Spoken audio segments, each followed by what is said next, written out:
Training 2017. Yeah, got off to a good start. The new face, center fielder Dexter Fowler, on base twice, driven in twice by Matt Carpenter in Game 1. The boys are back, and so are we. It's game number 2 of spring training, and it comes your way next. This is St. Louis Cardinals baseball, and it's another beautiful afternoon. It's game number 2 of spring training 2017. And today the Cardinals are the home team at Roger Dean Stadium, and they'll play host to the Miami Marlins. And alongside Rick Horton, I'm Dan McLaughlin. Welcome to Cardinals baseball. We were treated to Dexter Fowler, Matt Carpenter yesterday, and today it's Randal Grichuk, who we highlight. He'll be in the lineup today. Our first look at him, he's going to replace Matt Holliday as the Cardinals' everyday left fielder. He should bring a little bit more defense. 24 home runs a year ago, 68 RBIs. The key for Randal will be to cut down on his strikeouts. Mike Myers gets the start today for the St. Louis Cardinals. It's game number 2 of 15 right here on Fox Sports Midwest. First pitch, starting lineups, comes your way next.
Home to the St. Louis Cardinals and the Miami Marlins. The Cardinals will be the home team today after dropping yesterday's ball game by the final of 8-7. Well, today we will have 4 umpires on the scene, and it's led by C.B. Buckner. He'll be calling the balls and strikes. Larry Vanover, Lance Barksdale, and Nick Marley. Here's a look at the Miami Marlins lineup, presented by Chevrolet. Derek Dietrich, Martin Prado, then Yelich and Stanton in the middle of this lineup. Bohr, Ozuna, Real Muto. He batted leadoff yesterday. Rojas, terrific defender. He's your shortstop, and Ellis, the catcher. Cardinals have taken the field, and there's a look at Mike Myers, 6 foot 3 inches tall, 215 pounds, and we saw him make 1 start last year, and it was an inauspicious beginning to his major league career. Yeah, he'd like to forget about it. He gave up 9 runs in an inning plus. It was a rough start against the Dodgers, but he really had a good season in Double-A, where he was an all-star, went up to Triple-A, and maybe out of necessity he was rushed a bit to the big leagues a year ago and had that rough start. But the Cardinals still high on Myers, who went to Ole Miss. Around the Horn is presented by Dobbs Tire and Auto Centers, and there's a look at Aledmys Diaz. Our first look at the Cardinals' everyday shortstop. Grichuk in left. We talked about him during the open. Tommy Pham in center. Cunningham is in right. Johnny Peralta at third. Valera and Adams on the right side of the infield. Eric Fryer is behind the plate. So Randall Grichuk. Rick, the transition from center to left, some will tell you it's not as easy as you might think. Well, he said early on that the ball has a couple of different angles and it slices differently towards left, and he's a little more uncomfortable there than he was in center and right. But he was a Gold Glover in the minor leagues, and he is talent enough to figure out how to play left field and would have a plus arm as far as a left fielder is concerned. And just a matter of him getting used to it and long spring training for that to happen. Good news from Mike Matheny today was that Major League Baseball is making sure that all teams have a lot of their regulars in the lineup this spring. It's a new initiative to make sure you see some of your favorite players when you tune in on Fox Sports Midwest. There's a look at Eric Fryer. That'll be one of the storylines of this camp. Will he be the backup, or is it Carson Kelly? And we saw that Fryer did a very nice job with the Cardinals and then came back to haunt them while playing with the Pittsburgh Pirates. Had a big hit against the Cardinals after hitting .368 for the Cardinals, but then they ran out of roster room to keep him and had to let him go. Derek Dietrich will lead it off. Second baseman for Miami. No D. Gordon again here this afternoon. He was a late scratch from the lineup in game 1. Dietrich last year played all over the diamond, and he'll be a utility player again this season for Miami. First pitch by Myers is swung on and hit out to deep right center field. And the catch is made on the track by Tommy Pham. One pitch, one out.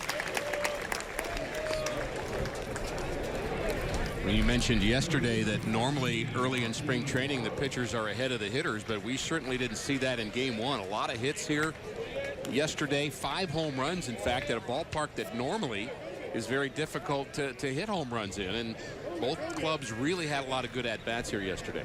Wind is swirling today. It wasn't the case yesterday, blowing out to right field and blowing in a little bit too. Martin Prado looks at a strike. Signed a 3-year extension in the offseason to remain with Miami. Yep. And the 0-1 pitch. Ground ball hit to third. Handled by Peralta. 2 down. This time last year, Johnny Peralta was the everyday shortstop, then was injured in spring. And the Cardinals then saw the emergence of Aledmys Diaz. It's the best that Johnny has looked physically since he's been a Cardinal. Had a chance to chat with him at the cage during batting practice today, and he is in terrific shape. Looks younger, healthy, ready to go, always in a good mood, always happy. But I think he is on a mission to prove that he's an everyday player again. And a strike to Christian Yelich. Yelich with one of those home runs that was hit yesterday, picked up 2 RBIs. And the 0-1.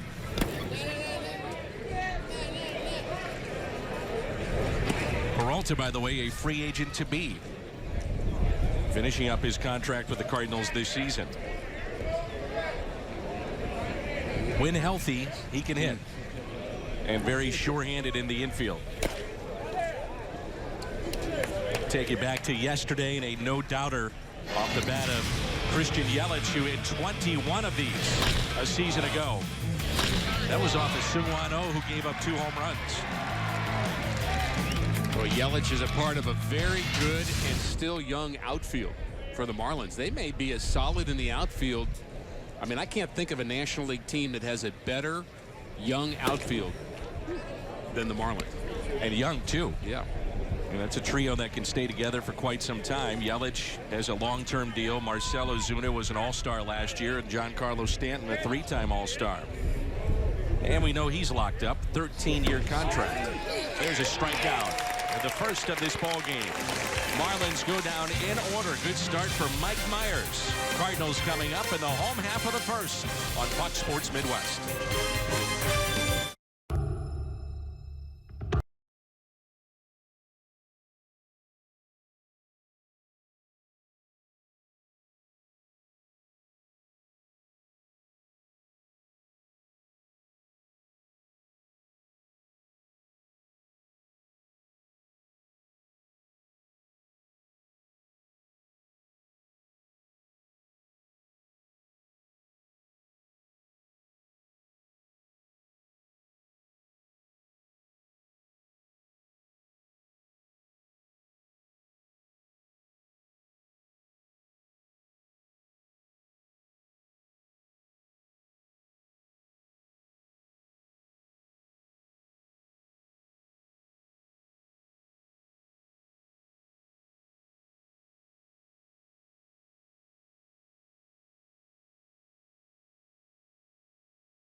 Game 2 of 15 that we'll bring to you on Fox Sports Midwest. There's a look at the Cardinals lineup presented by Chevrolet.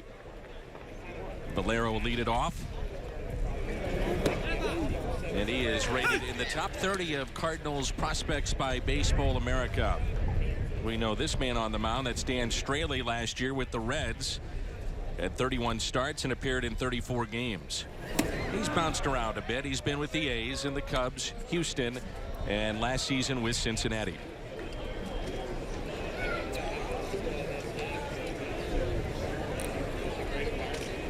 The 1-1 pitch. We saw in the first inning yesterday something that we rarely saw, if ever, last year, which was scoring a run without a hit. Dexter Fowler leadoff walk, steals second, moved to third, then scores. We also had a very tight strike zone yesterday, but a difference I can already see with Bucknor here this afternoon. Around the Horn is presented by Dobbs Tire and Auto Centers. Marlins defense, Ozuna nursing a sore leg. He's in left field. Yelich in center again. Stanton is in right. Prado, Rojas, Dietrich, and Boyle on the infield. And A.J. Ellis is behind the plate. A bust-out season for Aledmys Diaz in 2016. He provided us one of the great moments I felt that we had last year. His home run after attending the services and the funeral of Jose Fernandez. And he hits a grand slam in his first at bat back. Diaz breaks his bat, slowly hit, and he'll beat it out. That's something he did a lot of last year. Infield hits. He had 24 infield hits for the Cardinals a year ago. Well, pitchers try to get hitters out by throwing changeups. In this case, it's a hitter hitting a changeup that fools Straley. He has a quick reaction to it, but he overreacts, and he's not able to get a ball that wasn't hit very hard. But because it looked like it was going to be hit hard, again, breaking the bat of Diaz, Straley couldn't come up with it. I'm going to be anxious to look at Diaz in another full season to see if his development continues, because he really hit his stride last year. Made a lot of errors the first half of the season, but then became a much better defensive player. And I just hoping, and Cardinals are certainly hoping, that there's another level for Aledmys Diaz. So runner at first, one out. Here's Yadier Molina.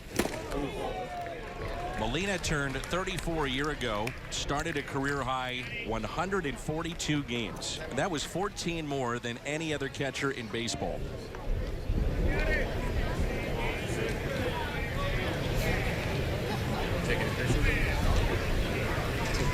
The 0-1.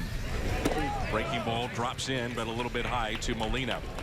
1 ball and 1 strike. So how does that happen? How does a guy his age catch that many innings? He's smarter, wiser, picks his spots, doesn't take batting practice every day, rests when he needs to, takes care of his body, does all the things right. It's off the mask of Ellis to the backstop. 1 ball and 2 strikes. Well, Yachty has seen this a time or two. Ouch.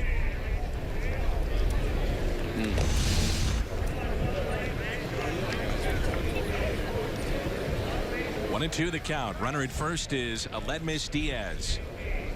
Outfield is shallow and straight away. Driven into center field and a base hit for Molina. A breaking ball went down to get it. And the Cardinals have 2 aboard for Matt Adams. Let's go, Big City! The sweet swing of Yadier Molina has become such a good hitter. 307 a year ago. Early in his career, Yadi was 220, 230. That was about where he was, but he has really learned to swing the bat. 7-time All-Star.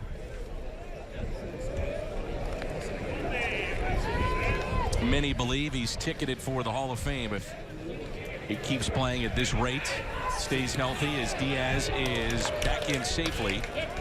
Really the magic number, I think you have to say, for a catcher is to get to 2,000 hits.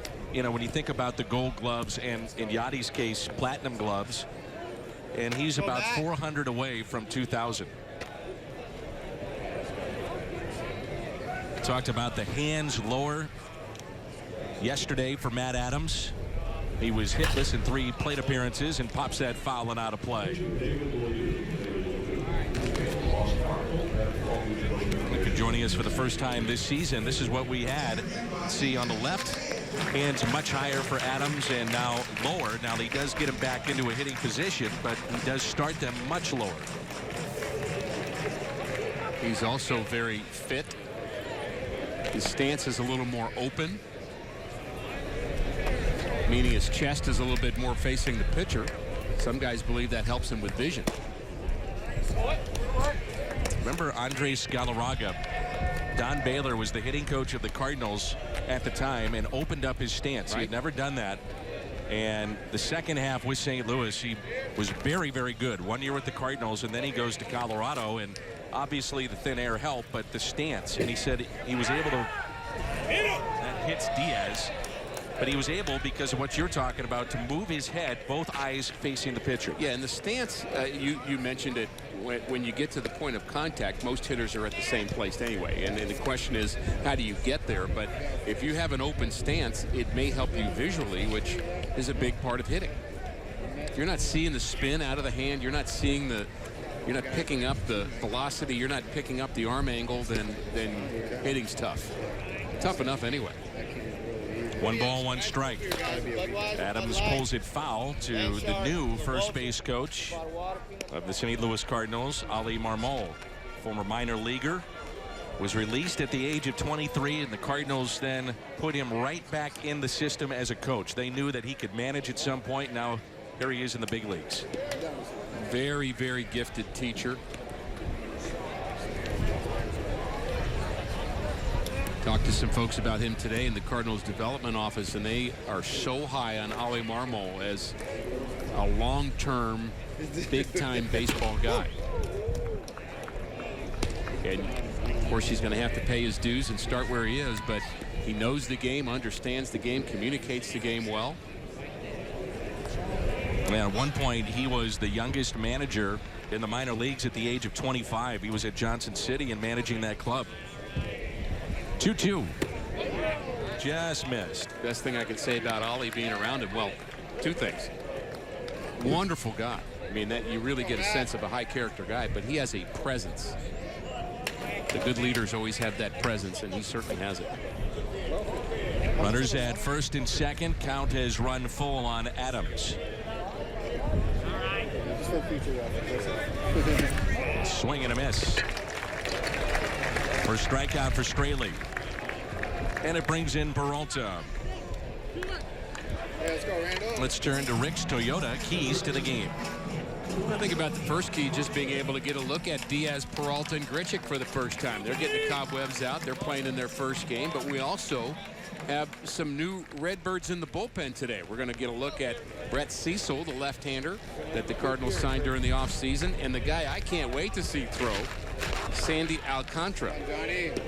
We watched him pitch in batting practice early this week, and he's throwing 100. So that's ahead of us here this afternoon. Cardinals strand 2. Base hit by Diaz and Molina. No score.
Mike Myers in the top of the second from Roger Dean Stadium.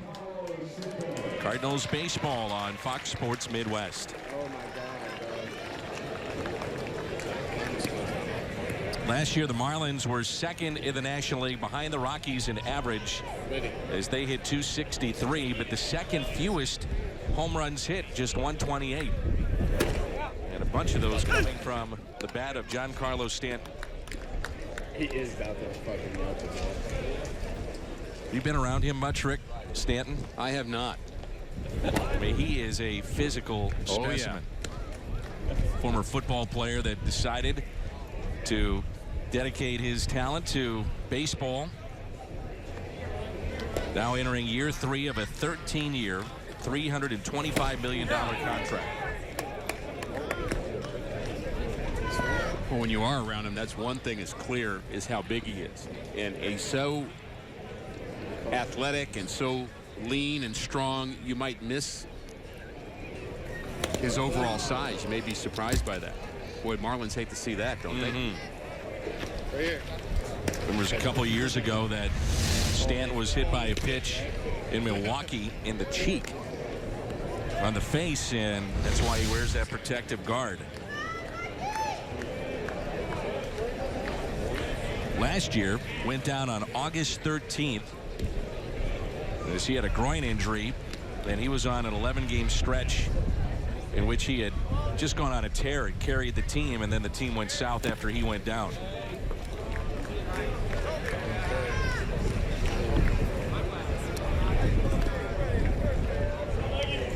Count runs full, 3-2. I think they're starting to get some pieces around them to make it not so much a Stanton or bust kind of offense. Certainly D. Gordon has added that. That is a major league pop-up. Good luck. Wow.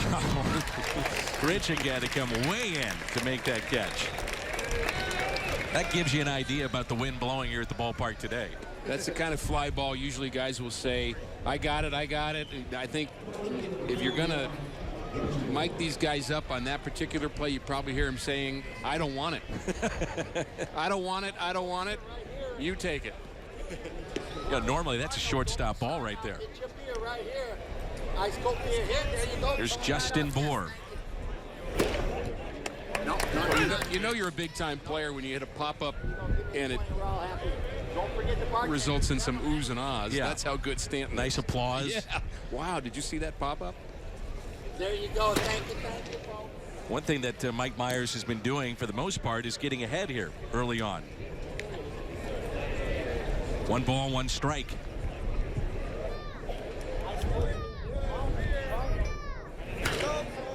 That's popped foul and out of play. We saw Yelich go deep, and so did Justin Bour. Same inning off a Soon-Won O. This was a no-doubter. Bour has that crazy power.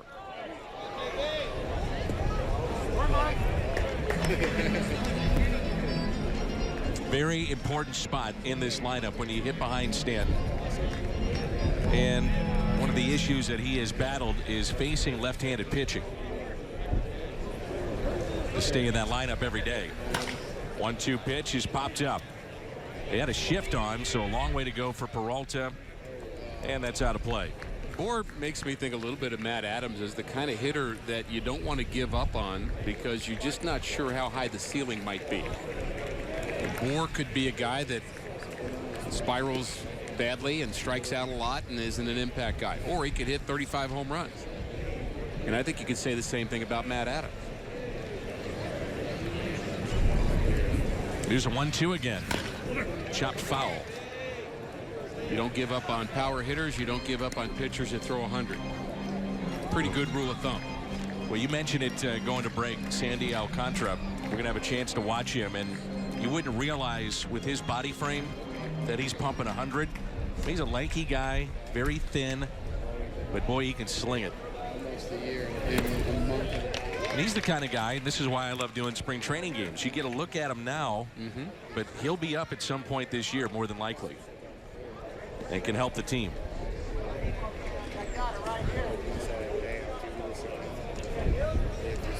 The 2-2. Out to shallow right field. Todd Cunningham is there and makes the catch. It's 5 up, 5 down for Mike Myers. I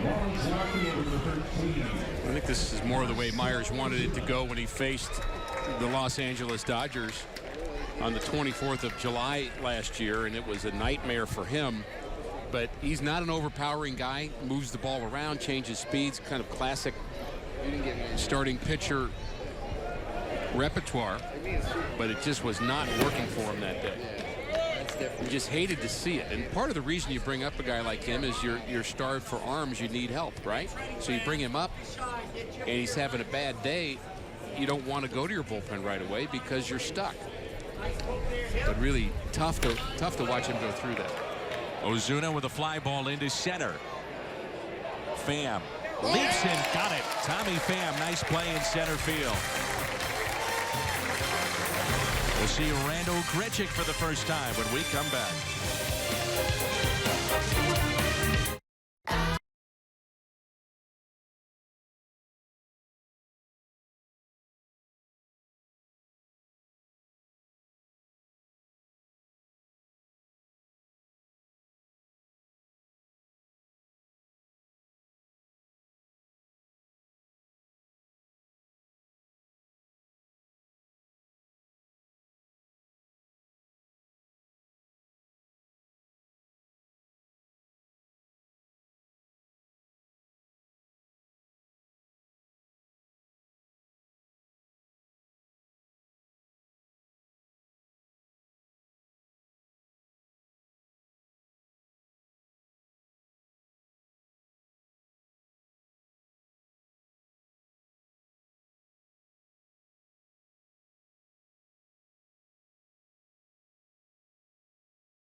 will lead it off for St. Louis. Tommy, nice catch. Grichuk, 240 last year, was up and down a couple of times in the minor leagues, but still 24 home runs and still so much promise. Really an odd season for him, wasn't it? As we look at the new pitcher for the Marlins, they used 9 pitchers, 1 per inning yesterday. It looks like Don Mattingly may have the same idea today. Adam Conley is one of their starters from a season ago, 8-6 record, and they'll rely on him heavily to pitch a lot of innings in 2017. But you look at the year of Randal Grichuk, and as you mentioned, he got sent down twice, yet still was an impact guy with the 24 home runs, especially late in the season. And you know, he could have gone south had he not gone down and worked at it, but to his credit, he came back positive. Huge potential.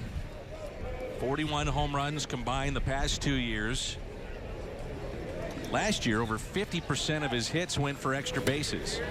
And as you talked about in the open, you know, it's one thing to have that power, but with it comes some strikeouts. You know, he'd love to cut those down. Struck out 141 times last year.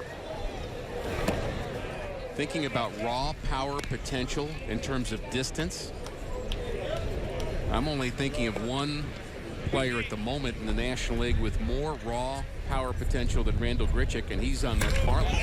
That's driven out to left center field. That ball will get down, couple of hops into the wall, and Randal Grichuk on his way to second base. Nice start to his spring. When he centers a ball, it jumps off his bat.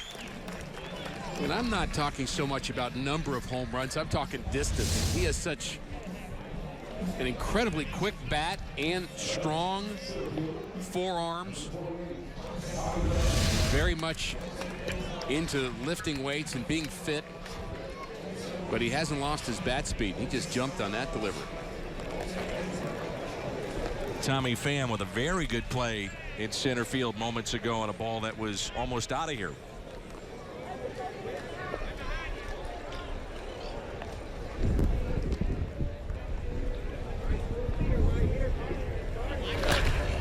That pitch is hit out of play. You know, Grichuk came back up in August, and the Cardinals basically said, sink, sink or swim. Figure it out. We're staying with you. Yeah, and they did stay with him after that second recall. 48 games after the 11th of August, he had 275, hit 12 home runs after that particular date. A lot of extra base hits, high slugging percentage as well. Nothing in 2 to count on Tommy Pham. Just a gorgeous day here at Roger Dean Stadium. I don't have the numbers, Dan, handy, but thinking about the Cardinals a season ago, not their best season at getting a guy from second to third with nobody out. Right. Good eye. May recall a couple of years ago we were down here doing spring training games, and Conley was the guy. He was the big prospect for the Marlins. Right. And as you mentioned, he'll be in that rotation this season for Miami. 1-2 is a base hit out to left field. Grichuk is held at third. So back-to-back hits for the Cardinals to start the second inning.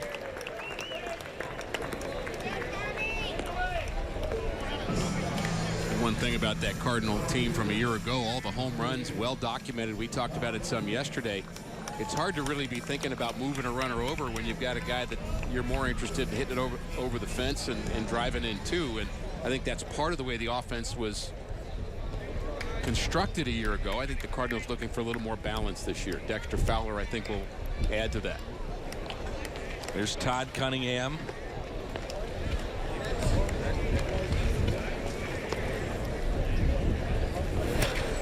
And the first pitch is fouled back, strike one. Cunningham, a minor league free agent.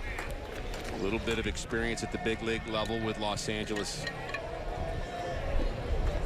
in the American League, the Angels, and switch hitter, intriguing prospect. At one point was the minor league player of the year in the Braves organization. Right. And not that long ago. Made his major league debut at the Braves in 2013. They stole a base for Tommy Pham. Well, we also talked about this in the ball game yesterday. His fan may have broken his belt, but the Cardinals put an emphasis on running the bases last year in terms of steals in spring training. And they had 28 steals in spring and then only 35 in the regular season. And it was last in the National League.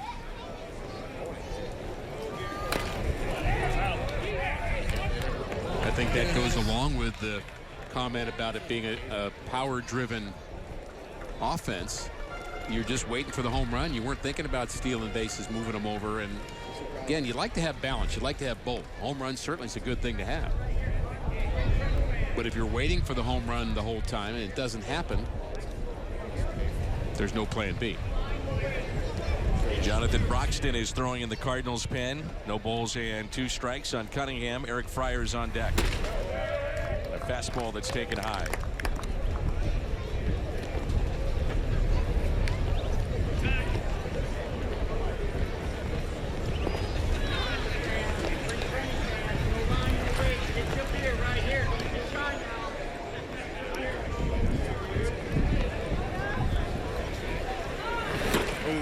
Struck him out on a pitch that was up. That's the first out here in the bottom of the second. Conley, his first strikeout. And brings in Eric Fryer. Now the Cardinals had signed Brian Pena to a 2-year deal. Pena never panned out. And as you talked about, roster spot was filled, and then all of a sudden Fryer let go, picked up by Pittsburgh, and wound up doing a very serviceable job with the Pirates. I loved his stroke when he was with the Cardinals. Short swing, take the ball the other way. Do that. Into center field, and this will make it 2-0 St. Louis on a base hit by Eric Fryer.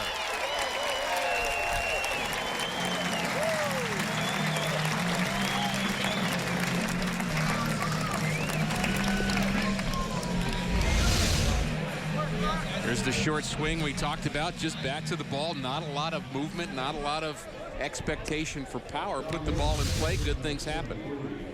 Fryer, by the way, went to Reynoldsburg High School in Ohio, and we know somebody else that went to that particular high school. That's the Cardinal manager, Mike Matheny. Those two got to meet each other a couple of years ago at a parade in the hometown, and Mike was there, introduced to Fryer, and then that connection led Eric to St. Louis.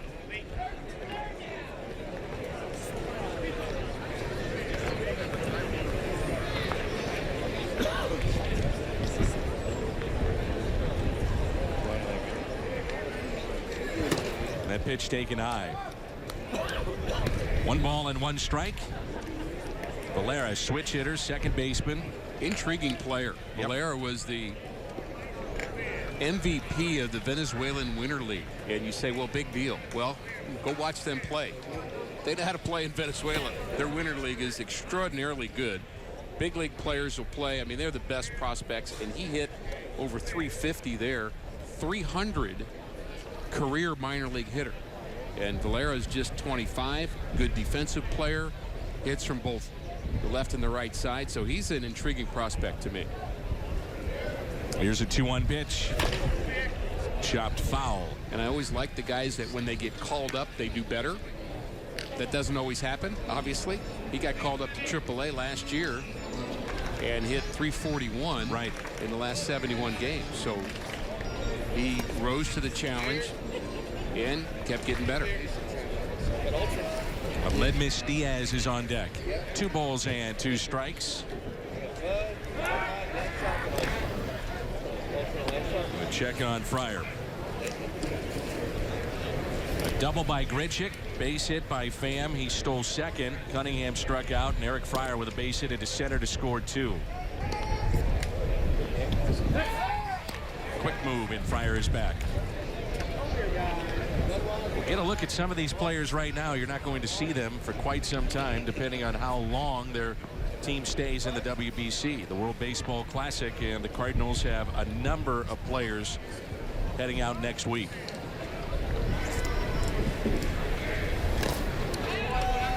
Just got a piece.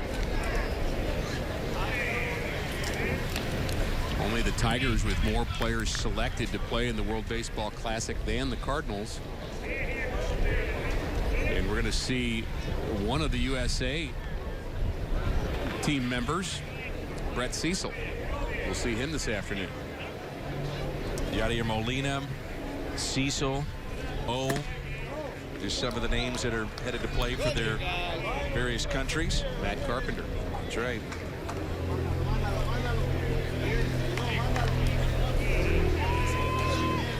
A full count. Let's see if they want to run with Fryer. And he can run. That's the other aspect of what he brings to this team. He's a catcher, but runs well. He's running. That's off of Conley. Sliding for it, and he made the play.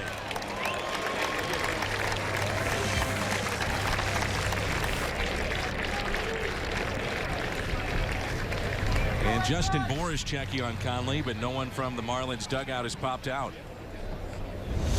That was a good at-bat. It's a hit and run. He just tried to hit the ball on the ground, and he does. But it just clips the shoe, apparently, of the pitcher Conley, who slides. Backhand flip. An awkward move to have to make for a big, tall left-hander, but it may have hurt getting hit, but boy, you don't want to give up an infield hit to go along with it. Well, you always tell me pitchers are athletes too. Yeah, we decided that yesterday, didn't we? Here's Aledmys Diaz. You said that a little sarcastically, though. No. Diaz hit an even 300 last year, 17 home runs. He drove in 65. He finished 5th in the Rookie of the Year balloting. Would you say surprise Cardinal of the Year a year Absolutely. ago? Yeah. Yeah, we had heard about him. It was the first time the Cardinals really had gone to Cuba and signed a player that had defected from Cuba. And that's hit left side. It'll stay on the infield. And Diaz is 2 for 2. Off the glove of Prado, then into the glove of Rojas at short. Well, they save a run at least by knocking it down 2 different times, the left side of the infield. If Prado doesn't get a glove on it, that's another Cardinal run. It's really part of the defensive mindset with a runner at second base. Yes, you want to catch the ball, but you at least have to get a glove on it. Keep it in the infield. So 2 outs and 2 on, and here is Yadier Molina. He serves as the DH today. Had a base hit his first time up to center. Yadi jumps on the first pitch. Out to deep left. Ozuna spun around. Can't make the play. 1 run is in. They'll wave in Diaz. Throw to the plate. Not in time. Yadi drives in 2.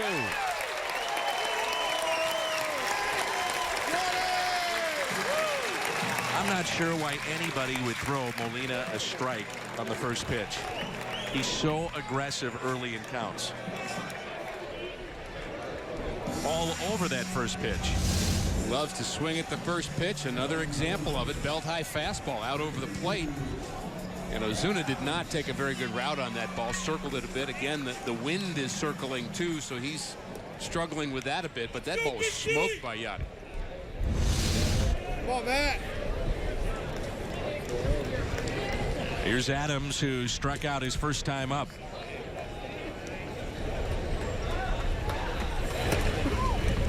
And the first pitch is taken for a strike.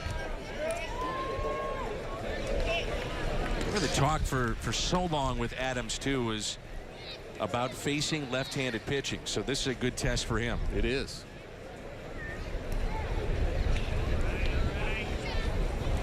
And the 0-1 to Matt Adams.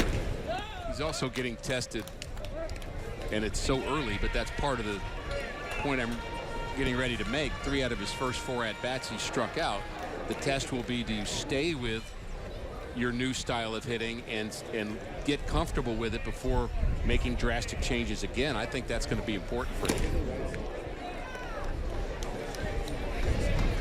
2 strikes on Adams.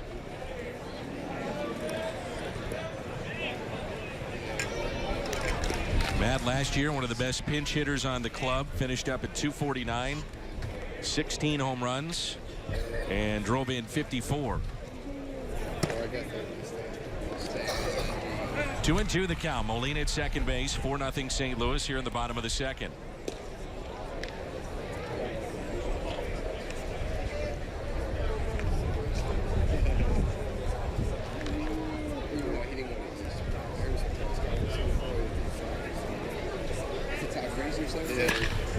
Adams with a fly ball to left field.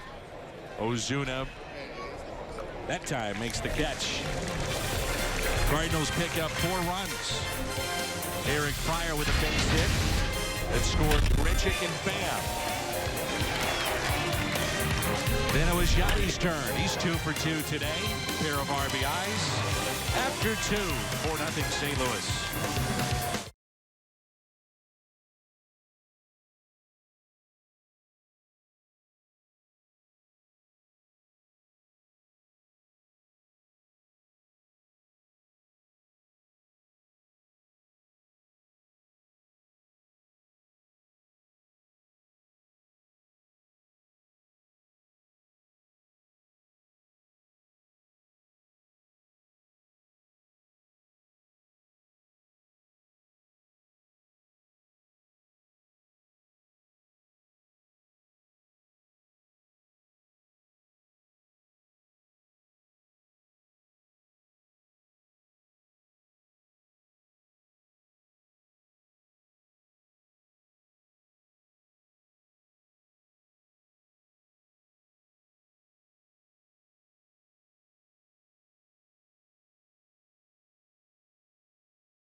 Back for another season with the Cardinals, 4-0 here in the top of the third. And this is our Chevy called to the pen. Broxton had good numbers out of the Cardinals bullpen in 2015 in the 26 games after coming over from Milwaukee. He had an up and down season a year ago. Ended up with a 4.30 ERA, but had some good stretches, was busy, 66 appearances. This is JT Realmuto, very good athlete, former high school shortstop, now catcher. He'll be their everyday catcher for the Marlins. Backup will be A.J. Ellis, who reunites with Don Mattingly. And Jeff Mathis, who was the backup a year ago, signed with Arizona. Some talk that Realmuto would play first base as well.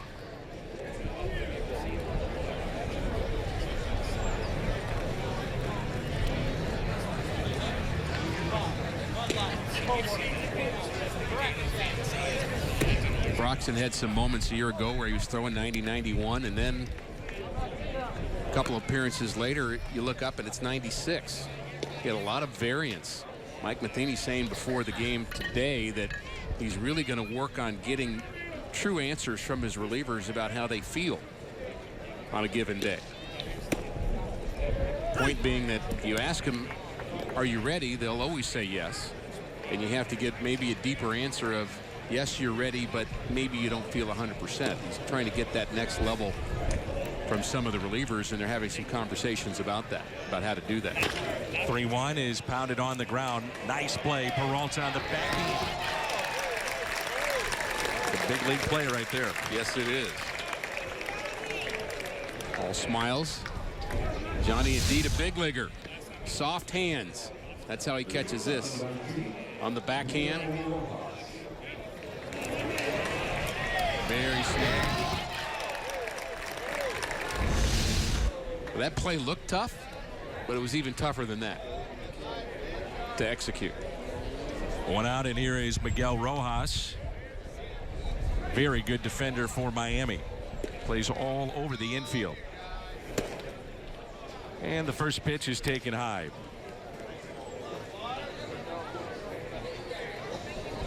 Jonathan Broxton, he's been around for quite some time now. Came up in 2005 with the Dodgers. Two-time All-Star when he was their closer. He's pitched with Kansas City, Cincinnati, Milwaukee, and back for his second full season with the Cardinals in 2017. I'm hoping this season that Cardinal fans will get a chance to get to know Broxton a little bit better than maybe they did a year ago on the personal side. He's very quiet, but the teammates love him. He's got a great sense of humor. He's very kind of got a unique sense of humor, kind of the deadpan look, but he'll say some little jabs here and there. But a really supportive teammate, hard worker.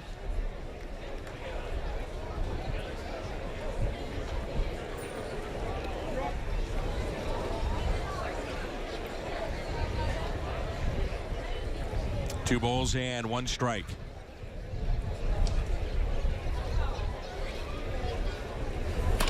Ground ball again to Peralta.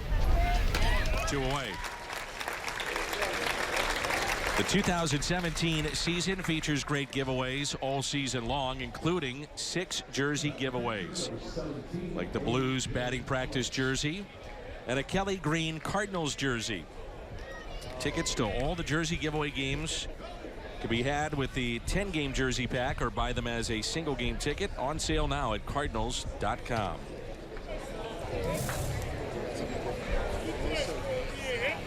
So 2 outs, and now it's Ellis.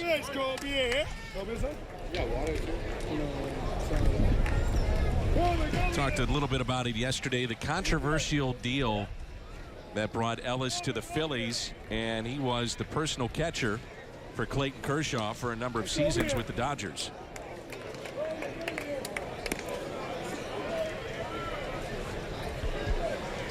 And now he reunites with Donnie Baseball.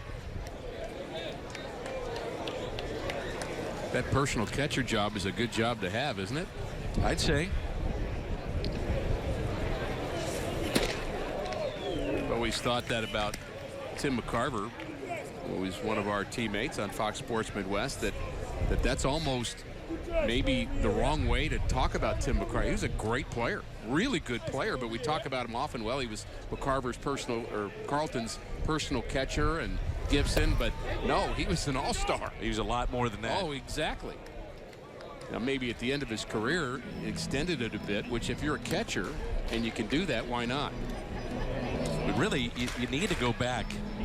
You know, 1967, we're celebrating the 50th year of that team. But look at the season that Tim McCarver had. He was among the league leaders in hitting. It was his best season in 67. I believe he was just 24 years of age and had already had 5 or 6 full seasons in the big leagues. Played in 4 decades. And Tim will be back with us this year, and Al Raboski, Jim Edmonds. 3 balls, 2 strikes on Ellis. 4-0 St. Louis. A little bit high. And a 2-out walk, and the first base runner for the Marlins today.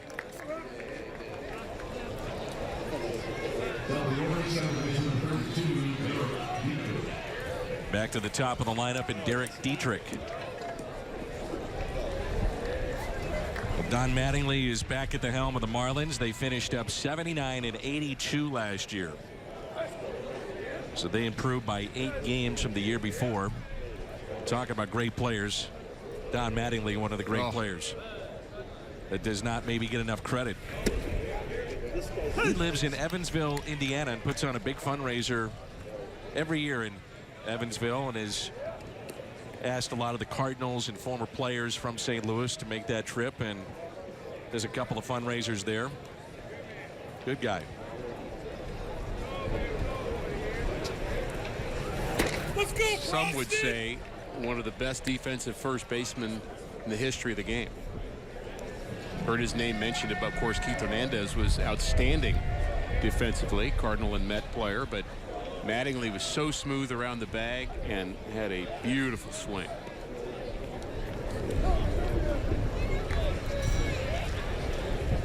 Here's a 1-1. With a chance to briefly visit with Ozzie Smith yesterday. He is in camp and working with the infielders. They've really tried to break open the camp in terms of, if you want to get work with Ozzie Smith and you're Ledmus Diaz, he's here. Jose Oquendo, they're here. Here's my number. Yeah. Ozzie and the Cardinals have a really fun deal coming up this summer at Cooperstown. There's a swing and a miss by Dietrich and a strikeout for Broxton.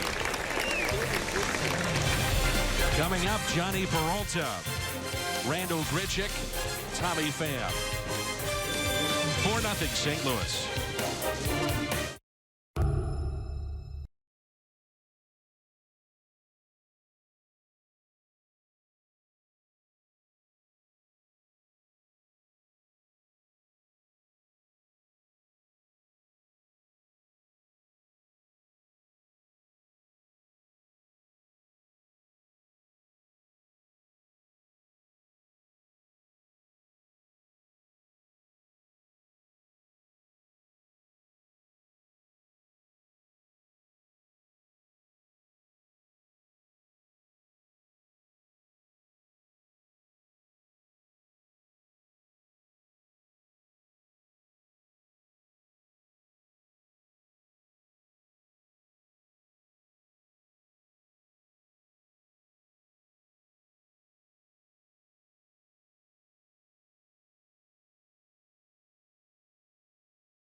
Florida, beautiful afternoon. 4-0 Cardinals. Along with Rick Horton, I'm Dan McLaughlin. This is our Chevy call to the pen. Junichi Tazawa, one of the free agent signings for the Marlins to help out in their bullpen. They've got some pretty good names down there and guys that have been productive. Brad Ziegler. Yes. He has signed on to maybe potentially close and set up. They've got A.J. Ramos, David Phelps, Dustin McGowan, Cal Barraclaw, who we saw in the Cardinals system. That's one that probably got away, huh? Yeah, Barraclaw had a terrific season a year ago. Big strikeout guy, and Cardinals developed him, but the Marlins are reaping the benefits. Marlins had 29 blown saves. Most in club history, second most in the National League behind the Giants.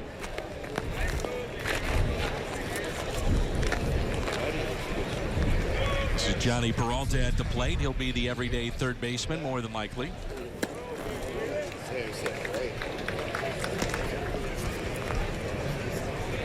And you say that, and then you think, well, what happens to Jed Jerko? Where's he going to play? And he's the guy that had 30 home runs a year ago. That's a nice problem to have, and you know how it is, Dan. As the season progresses, you're going to get at bats for an extra player. Probably get 400 or 500 at bats out of your ninth defensive player, because guys will have to have days off, and you have injuries, and you have times you just want to sit a guy out for rest, and you really like to have depth on your bench. You don't want just guys on the bench you're not comfortable with, throwing them out there for a series and expecting production out of them. 1 ball and 2 strikes.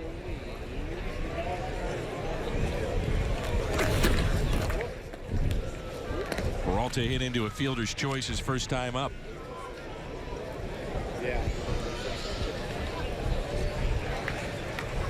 just was never able to get fully healthy a year ago. Sliding for a ball on the infield. Had the thumb issue and then came back after surgery and still probably wasn't 100%.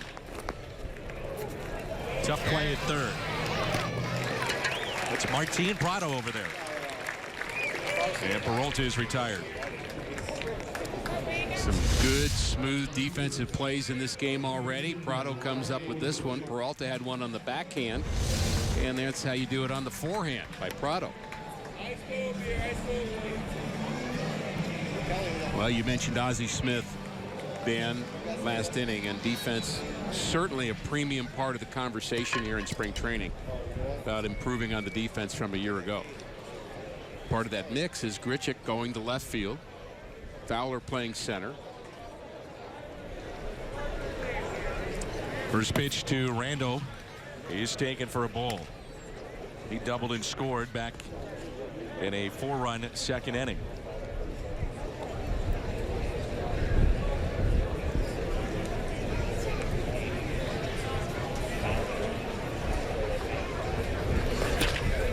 That's hit sharply foul. 1 ball and 1 strike. Crowded bullpen here. Really, both of them. You have 68 to 70 players on both rosters. Got to sit somewhere. Well, I get or stand. You know, the bullpens have been removed at Wrigley Field with the renovations. You will not have bullpens in play. Here's a 1-1 pitch.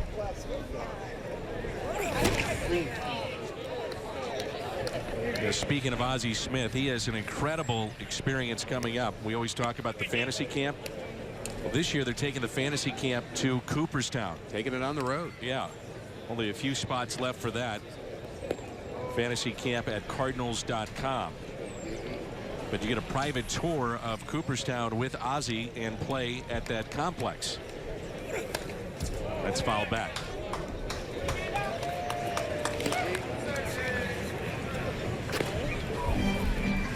I'm not sure I've ever told you my story, Dan. I probably have. You heard most of my stories about signing an autograph in Cooperstown when I was 15 years of age and pretending to be a major league player.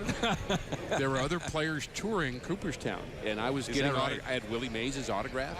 He was a Met at the time, and I just decided I would pretend to be his teammate. And I was signing autographs for about 10 minutes for people that thought they were getting a autograph of a rookie Met as opposed to a sophomore in high school. Just happened to be there. Why would you do that? What's wrong with you? Well, you know all the answers to that question. It's because it was fun, Dan. The 1-2 is taken high. Felt a little guilty about it afterwards. No, you didn't. But you I had fun. You were 15 years old. But I can say I signed my first autograph at Cooperstown. Not many can lay claim to that. Of course, I made you sign for the fans in Los Angeles a few years ago. Oh, that was terrible. We were in an elevator, and I asked the fan, who's a strikeout of Grichuk, if they happen to be fans of the Dodgers, and in particular the 1988 championship team. And they said, well, yeah, we're big fans. I said, I'll tell you right now that you need to get this man's autograph. He was a part of the world champions. That's Rick Horton. And all of a sudden, Ricky, you were stuck doing autographs. I know you were happy to do it. You were thrilled. Have you noticed I haven't been on an elevator with you since? I've noticed you avoid me at all costs. I get it. Now you know why. Here's Tommy Pham, 2 outs, nobody on. So Pham is part of that competition to make this team. Now he's out of options, right? But could be your 4th or 5th outfielder. Jordan Schaefer will be in that conversation. Martinez as well. Hey, the water? You got water? Yeah, how many? Pham with a base hit and a run scored his first time up.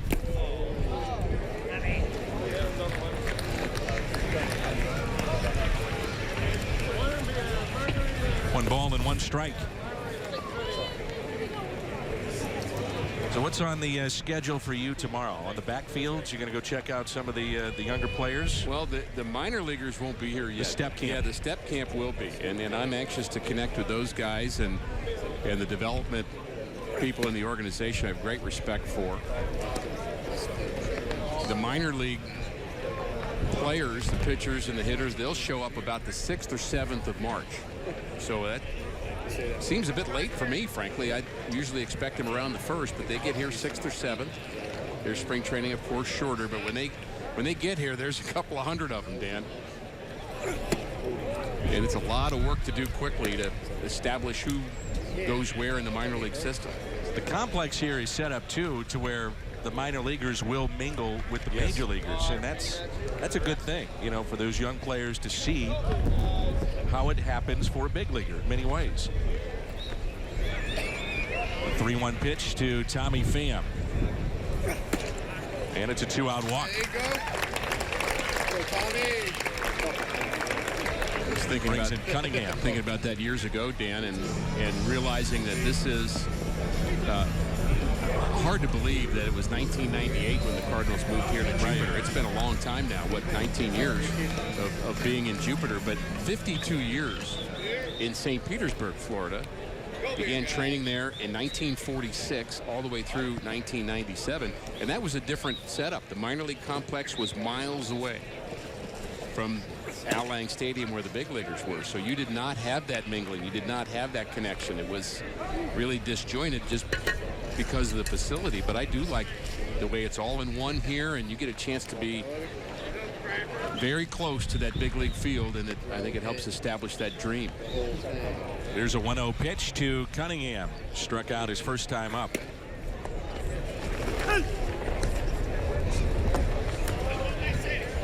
Cliff Polite threw the first ever pitch in spring training for the St. Louis Cardinals. Did he really? Yep. I'll play. Like, you can just catch it back.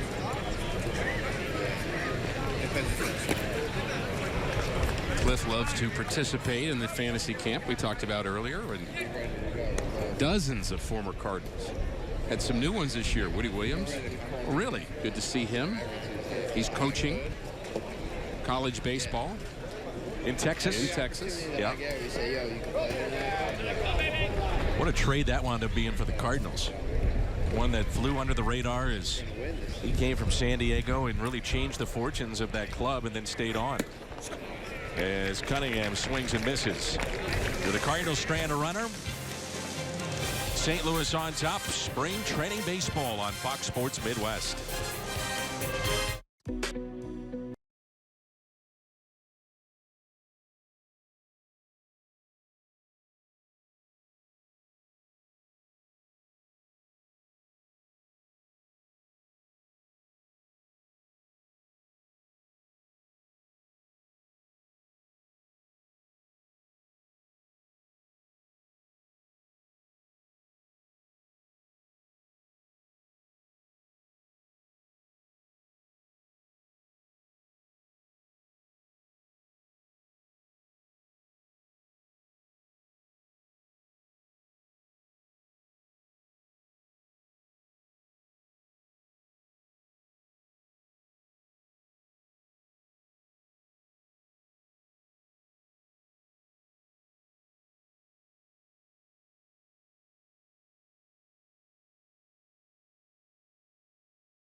Brett Cecil signed in the offseason by the Cardinals as he picked up a 4-year deal.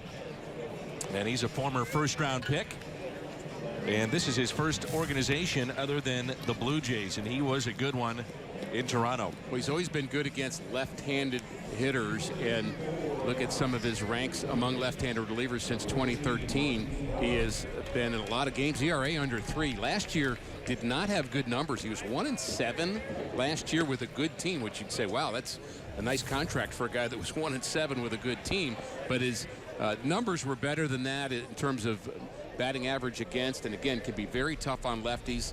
Has a good breaking ball. I mean a plus breaking ball. Cardinals had the bad news with Zach Duke, and he was tremendous after coming over from the White Sox, a trade deadline deal, and Zach is actually in camp but can't throw. Good changeup there by Cecil. Well, Duke's feeling is he wants to be around everybody. He wants to have the experience with them. So if he does, by some chance, get a chance to pitch late in the season, which I think is a possibility, he'll feel like he's part of the deal. There's that breaking ball. Wow. Hard, sharp, downward action. As crazy as this sounds, this is his first appearance for his new team. You think there's butterflies even in a spring training game for Brett Cecil right now? I have no doubt. You want to impress. And a base hit out to left. So Prado is aboard, and that's the first hit for the Marlins in this game. I know you were thinking no-hitter all the way. Well, I just said it during break, didn't I? Yeah. You jinxed it. I jinxed the no-hitter. Oh, well.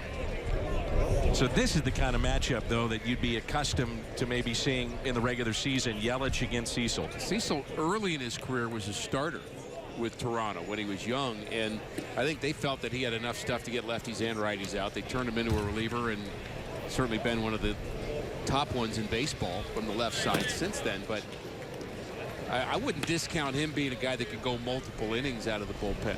A lot of talk about Trevor Rosenthal being that kind of pitcher, that maybe he'll have 1 or 2 inning stints in the middle of the game. We'll see Rosenthal, or Rosenthal will pitch tomorrow here as part of the split squad that stays here in Jupiter.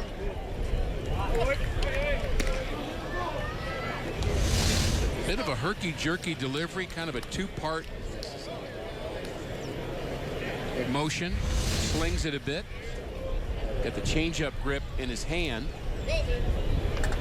to start with. Then he'll either keep it there or change it.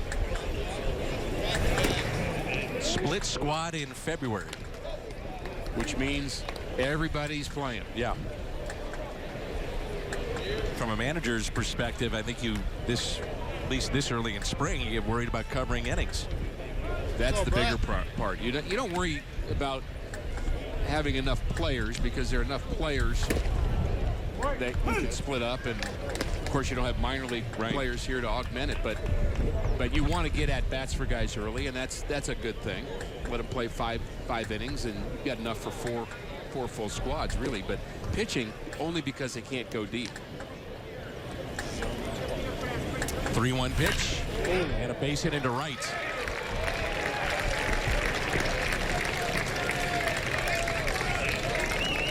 So the first 2 have reached, and it brings in Stanton.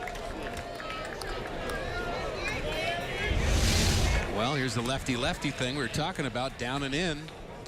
Often a good sweet spot area for a left-handed batter. Typically like the ball down. Yelich is smooth, isn't he? Nice player. Yes, he is. So here is Stanton, who flied to left field. It was a towering pop-up into shallow left.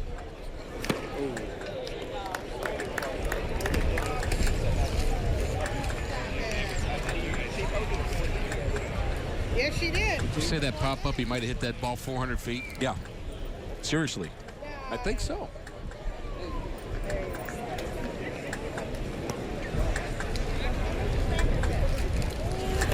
You mentioned having butterflies as a pitcher, even as a veteran. I think there are times you're facing a guy like Stanton where you get a few extra butterflies. You're thinking, boy, I love this challenge, but I really don't want him to hit a line drive up the middle. Just don't. You know, we have StatCast, and his home run on August 6th went 504 feet. Longest home run recorded by StatCast. 504 feet.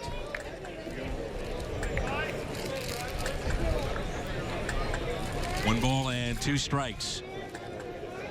Inning started with a base hit by Prado. Yelich, he followed with a base hit into right.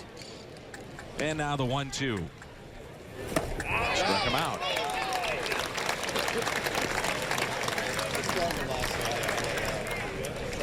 So Cecil gets Stanton. And it brings in Justin Bour. Sometimes you can crowd Stanton. That's why he gets hit a lot. I think they try to pitch him inside. I think maybe there's a little bit of a hole down and inside half. And he looks a little awkward in his approach on that particular pitch. And Cecil threw a couple pitches in there to get him. It's a good test here for Justin Bour. And we talked about it earlier. Can he hit left-handed pitching? Last year, .233 average with only 2 RBIs. So they're looking at the potential of platooning Bour with maybe Real Muto, Miguel Rojas, Derek Dietrich. All are options and on the table right now for the Marlins.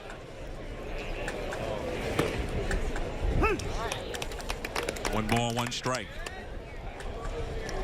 Bour is 0 for 1. He flied out to right.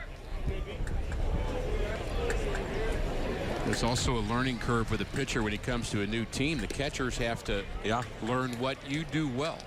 And that's part of your responsibility, is to teach them that.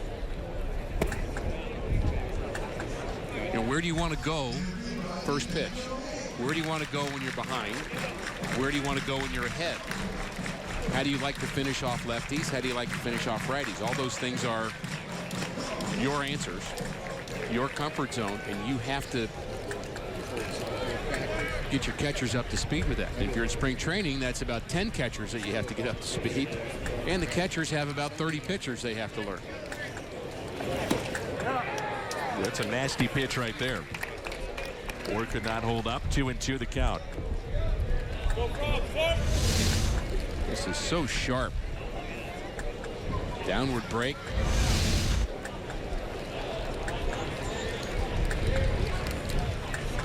Two balls and 2 strikes. The next 2, Bour. Out to center field. And making the catch on the run, it's Tommy Pham. That's his second fine defensive play that we've had in this game. I've long felt that Tommy Pham is a better defensive player than he has shown us. And I think injuries are part of that. He's also moved around from left to right to center. I think he's better in center. Gets a good jump. He was voted multiple years in a row as the best Cardinal defensive outfielder with the best arm. We've not seen the arm at this level either. But I again think injuries have had something to do with that. Brings in Marcell Ozuna. Made his first All-Star team a year ago. We talked about it, the trio, the outfielders that the Marlins have. All 3 had 20 or more home runs. So production, Ozuna, an All-Star. Remember the year before he had been sent down to the minor leagues? Well, he bounced back quite nicely. There was a contract issue with that, yes, as I recall. 0-2.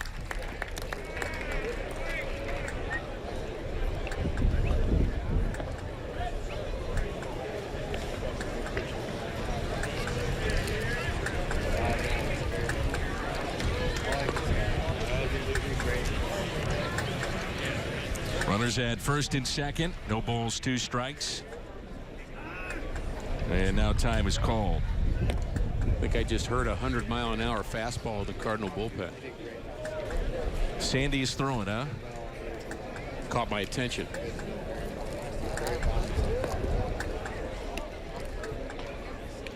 That will be a treat. Let's hit out of play. Had the chance to watch him a little bit on the backfields and just how free and easy and the ball just explodes out of his hand. Well, arm speed is what you notice, and you know he's just throwing right now. He's not really letting it go. There's Blaze Ilsley, the Cardinal bullpen coach, who does a great job. Always good to reconnect with Blazer.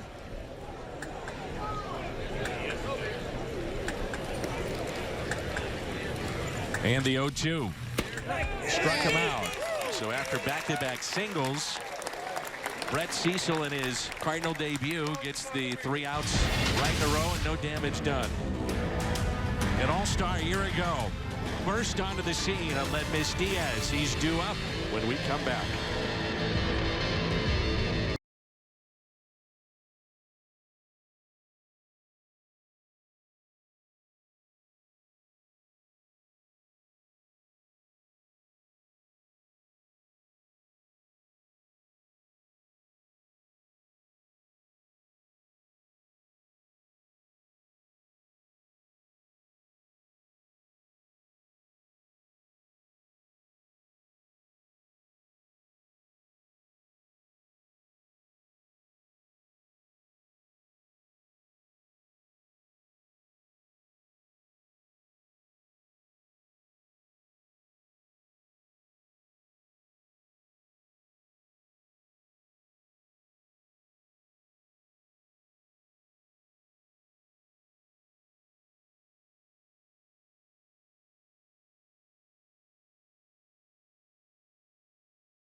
Sports Midwest is brought to you in part by Ford, the official cars and trucks of the St. Louis Cardinals, and by Steak and Shake. 24 meals under $4. Just a gorgeous day again here at Roger Dean Stadium in Jupiter, Florida. 4-0 St. Louis. Eric Fryer with a base hit that scored 2. Yadier Molina with a double that scored 2. And it's 4-0. The new pitcher is Guerra for the Marlins. Hard-throwing right-hander. They have a bullpen that throws hard. I mean, they've got a lot of hard throwers out there. But they also had a bullpen a year ago that walked a lot of hitters, too. So while their strikeouts were up, so were the walks.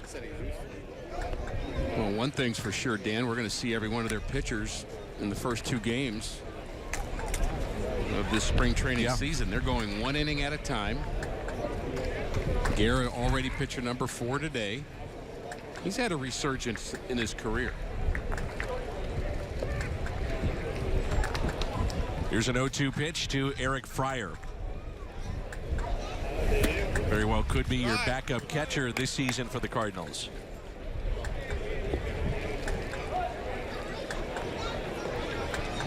This is game 2 of 15 that will be ran to the fan base of the Cardinals. 15 spring training games on Fox Sports Midwest.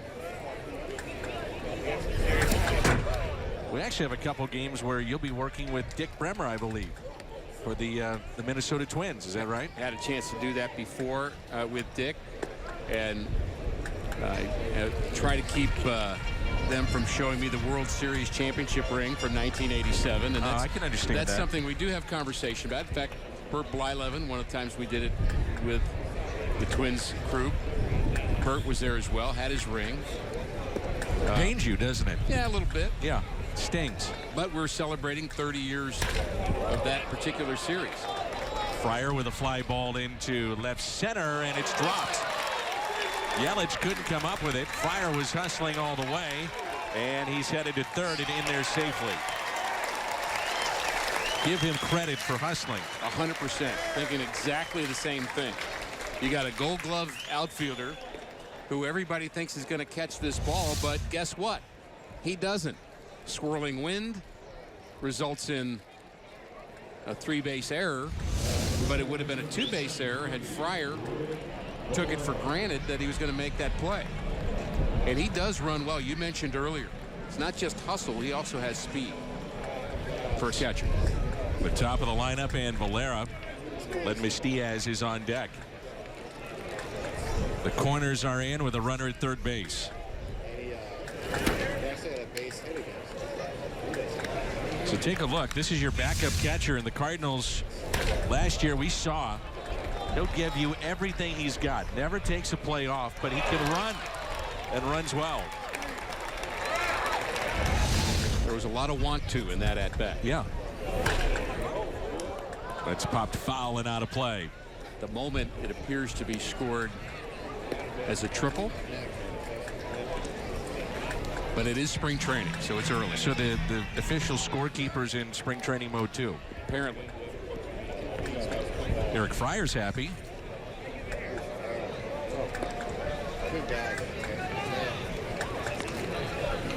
Here's a 1-1 pitch. Pulled foul. Sandy Alcantara is loosening in the Cardinals' pen.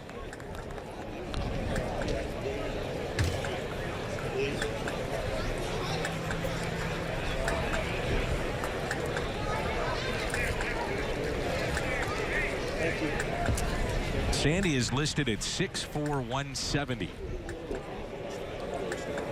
I think 170 is a bit of an exaggeration.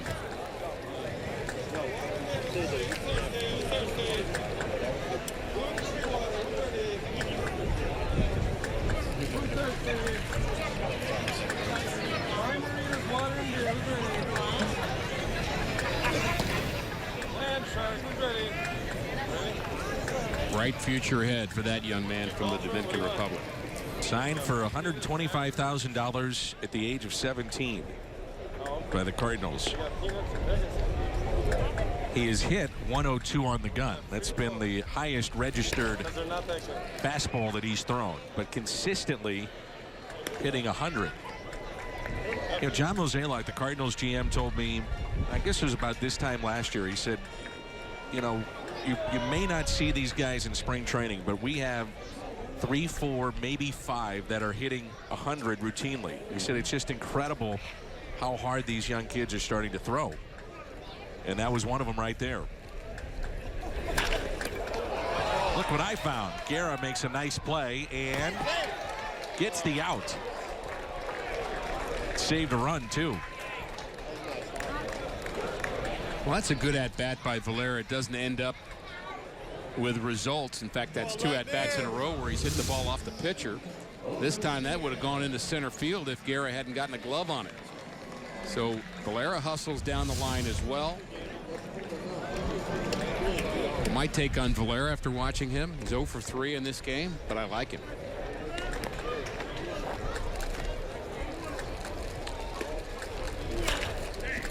Ledmus Diaz.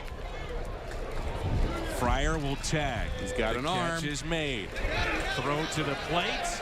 Wow, what a play. Fryer safe at the plate, but what a throw in right from Stanton. My goodness.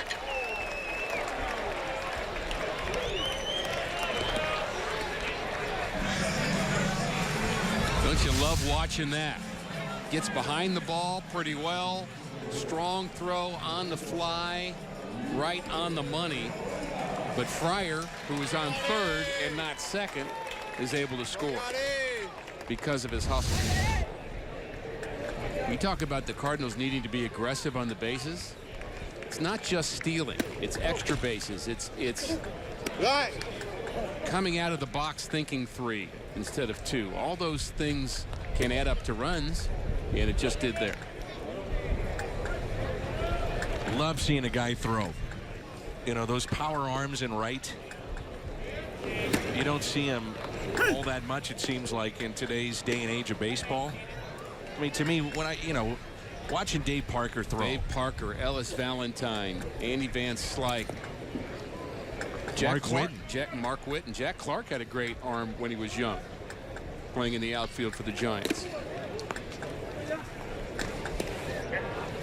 That's the other thing. You come down to spring training, you see infield and outfield being done and worked on every single day, which may not necessarily be the case during the regular season, especially in the heat of St. Louis. The 2-1 pitch to Molina. I believe that in the next 5 to 10 years, somebody's going to figure out that we need to hit less, and we need to run more, and we need to play defense more. I'm talking about in pregame warm-ups. That there'll be more days saying, you know what, we're not going to hit today. All we're going to do is take infield, or all we're going to do is run the bases. And that's taken outside. This may be it for Yadier Molina. Yadi trotting down to first base. If somebody tries that routine, Dan, and it works, then everybody will be doing it. Well, that's copycat, right? Right. Sports. Nice round of applause for Yadier Molina. Nice day for him. A couple of base hits and 2 RBIs.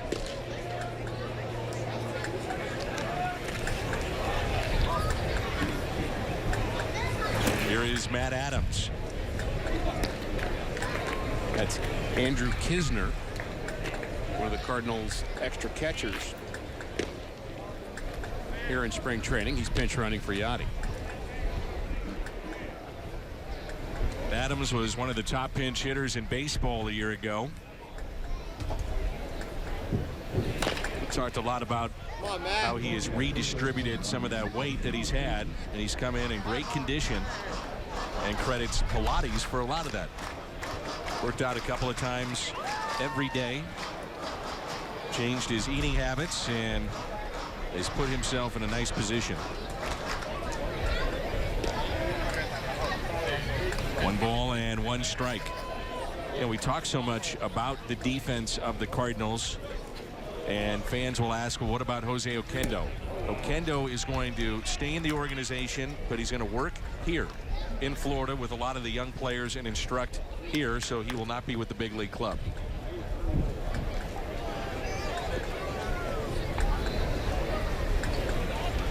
One ball, 1 strike.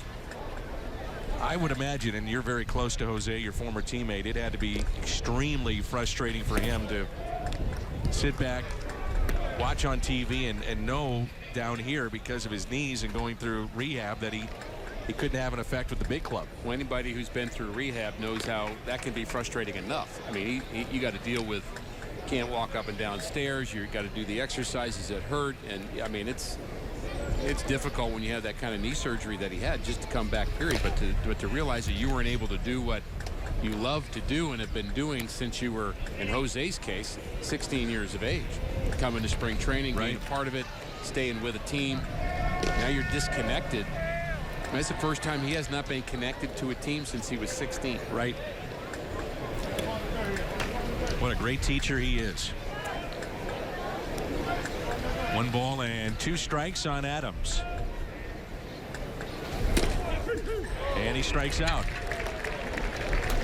Another look at the throw by Giancarlo Stanton in right. A cannon. Fryer just beat the tag and makes it 5-0 St. Louis.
Is brought to you in part by Menards.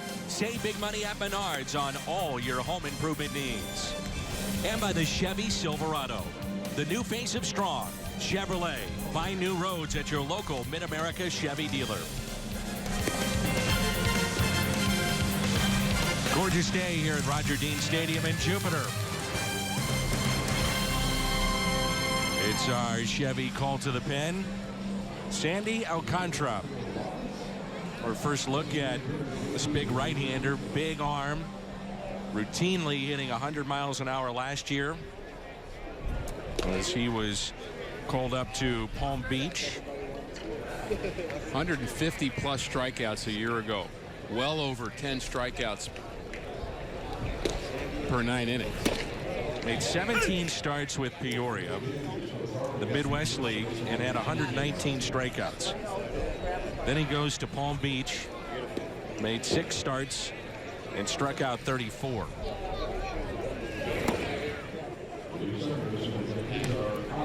His mix of pitches includes the high-octane fastball, a good curveball, and a developing changeup.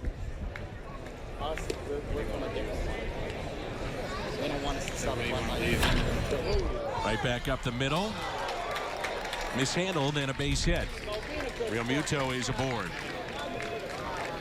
That's one of the changes there for the St. Louis Cardinals. That's Alvarez playing second base, Sosa the shortstop.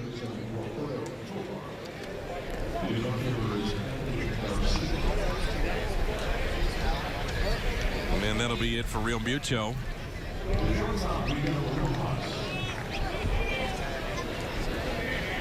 Miguel Rojas is at the plate. 5-0 Cardinals here in the top of the 5th.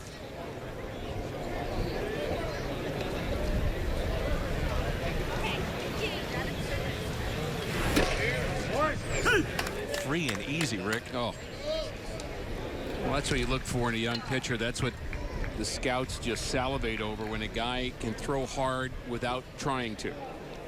It just comes out of your hand with a nice smooth delivery. The arm speed is there. In on the hands. Fly ball into shallow right center. That's one of the regulars still in there, Tommy Pham. Cardinal spring training is always best. You can watch it on MLB.com at bat. Mobile app. Stay connected all spring with radio broadcasts, video highlights, stats, news, and more. Download MLB.com at bat today. It's your #1 app for live baseball. So 1-out runner at first. Sandy was signed back in 2014. This is A.J. Ellis at the plate.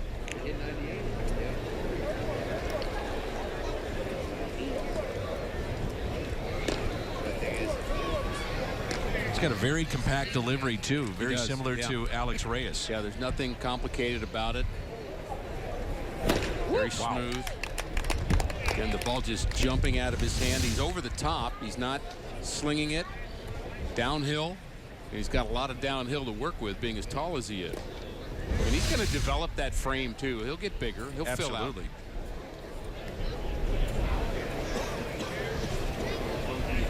Here's a 1-1. There's that breaking ball. Alex Reyes had actually dropped about 10 or 15 pounds coming into this camp, too.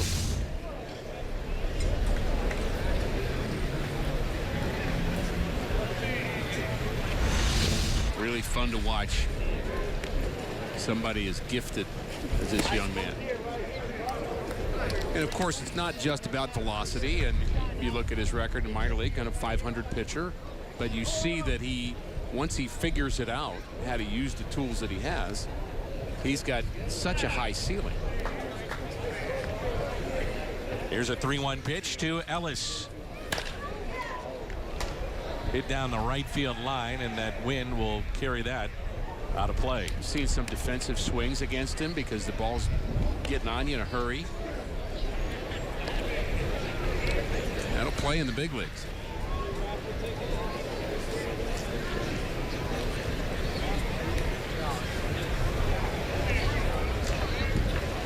Full count. Let's see if they want to start the runner here.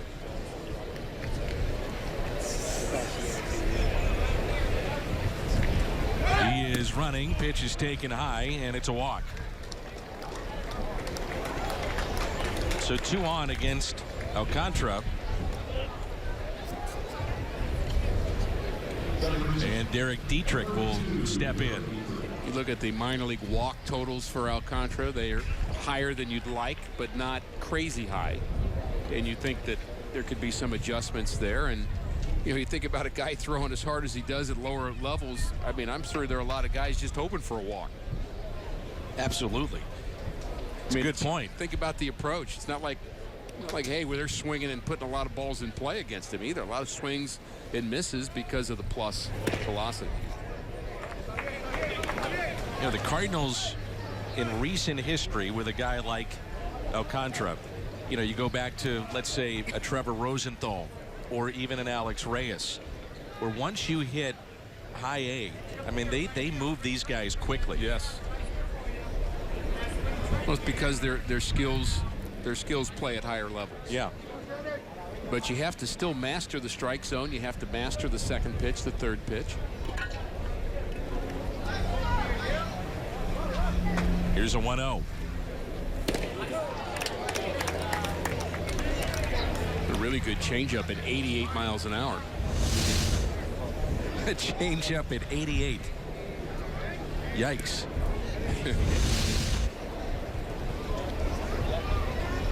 Painful for me to say that. What were you topping out at? Less than 88. Here's a 1-1. You were the crafty lefty. Yeah, that's what they say. Crafty. Crafty is a euphemism for couldn't throw hard. Well, 85, 87, 88 postseason teams, World Series ring. Played out all right. Played out okay. Key is to have good teammates. Yes, sir. Here's a 2-1. Another good changeup. It's got good action to it. A little down and away movement. Think about it too, Rick. The count. 2-1. He just walked the guy. Yeah. He had 2 runners on. And he goes with an off-speed pitch. The fastball in on the hands. He'll jam him here. Here's a 2-2. Or he might do that. Lost the bat. Well, he was looking for that fastball in, and he got another changeup. He was geared up. Dietrich was listening to me. And Alcantara pulls the string again, so the bat goes one direction. And Dietrich has to go in another. This will be a fun matchup here. Martin Prado hit over 300 a season ago. An outstanding season with the Marlins. Yeah. Oh, yeah. Good breaking ball. Well, the tools are there.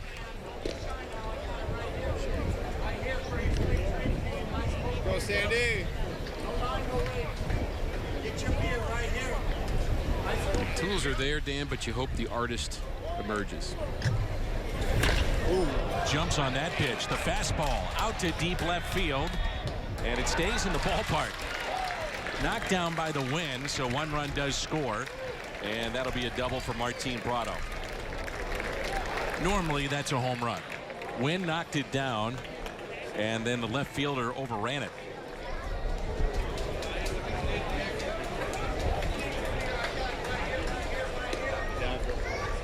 Seen a couple of plays like that in left field today. The wind's blowing out very briskly to right field.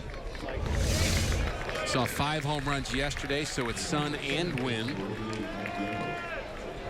that our left fielder Anthony Garcia is dealing with.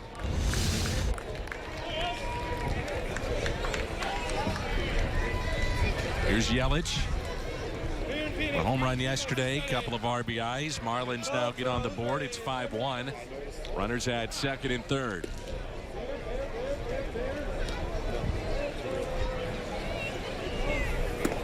Fastball taken high and away.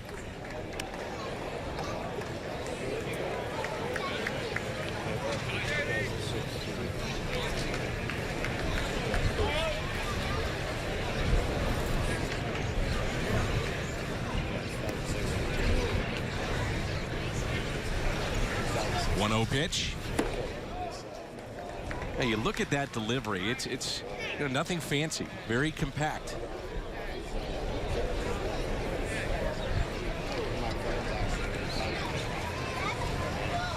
Word of encouragement from Jose Martinez. Cardinals actually with an entirely Latin infield at the moment. You just wonder whether that's by design to make him feel comfortable. He's a young guy trying to look for familiar surroundings. Still learning the language. 2-0 pitch to Garcia. Late break. Can't come up with it. The ball will find you. That's what's happened here for Anthony Garcia. Yeah, and I can't really fault him on that either. That is, again, the wind just playing tricks with him. That is not an easy play. Tries to catch it on the dive, but by that time it's too late. Took that first step, kind of hesitated on the first step. The ball was hit hard, but the wind just knocking it down. Not really a fair inning for Alcantara. No. Should be out of it. So now he gets Giancarlo Stanton.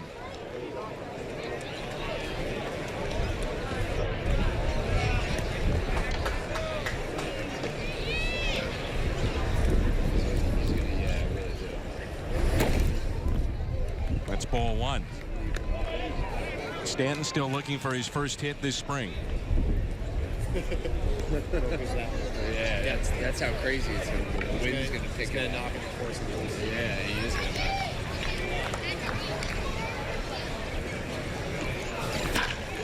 It's sharply down into the corner, and this will make it a 5-4 St. Louis lead.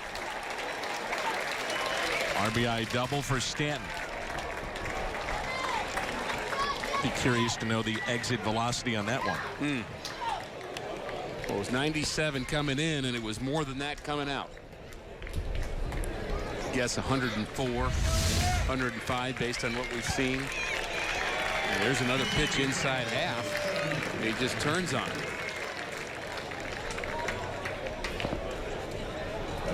It's a pretty tough league when guys are turning on 97 in the inner half. Yeah.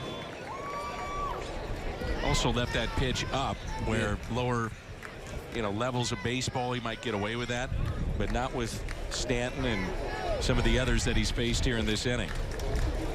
Now it's Justin Bour. All this is part of the experience, though, for Alcantara, and yes, it should have been a better inning for him, but you still wouldn't call it a good one. He walked Ellis with one on and one out. That really set up the inning. If he gets Ellis out, doesn't get behind him, then he's sitting down and his appearance is over. So I'm sure he'll learn from this. And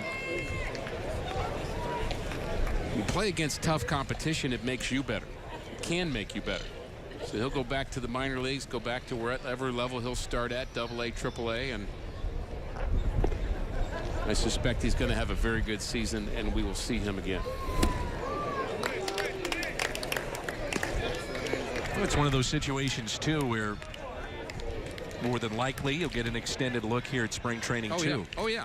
We're going to see him. Well, he's not moving now, but the point is, there's no thought in mind for him starting in the Cardinals rotation or bullpen in April. But you mentioned John Mozeliak is high on his chances of being a Cardinal sometime during the season. 2-2 the count.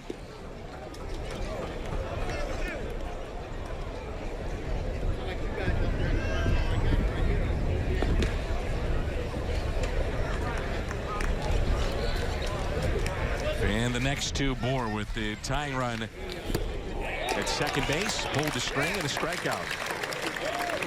First look at Alcantara. Marlins get on the board. We've got a game. It's now 5-4. There's some destination.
Stadium in Jupiter, Florida, 5-4.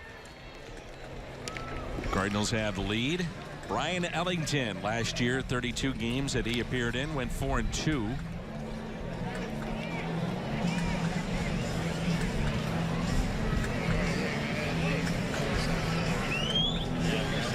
Leading off for the Cardinals would be Wilfredo Tovar.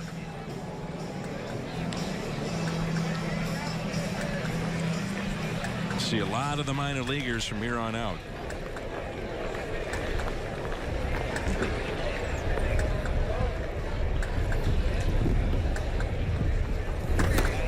And the first pitch is a strike, and we're underway.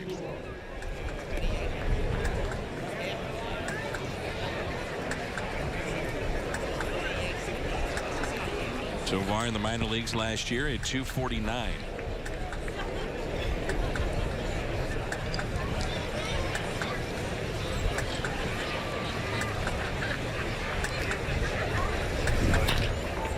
Ground ball that's hit to short. One away.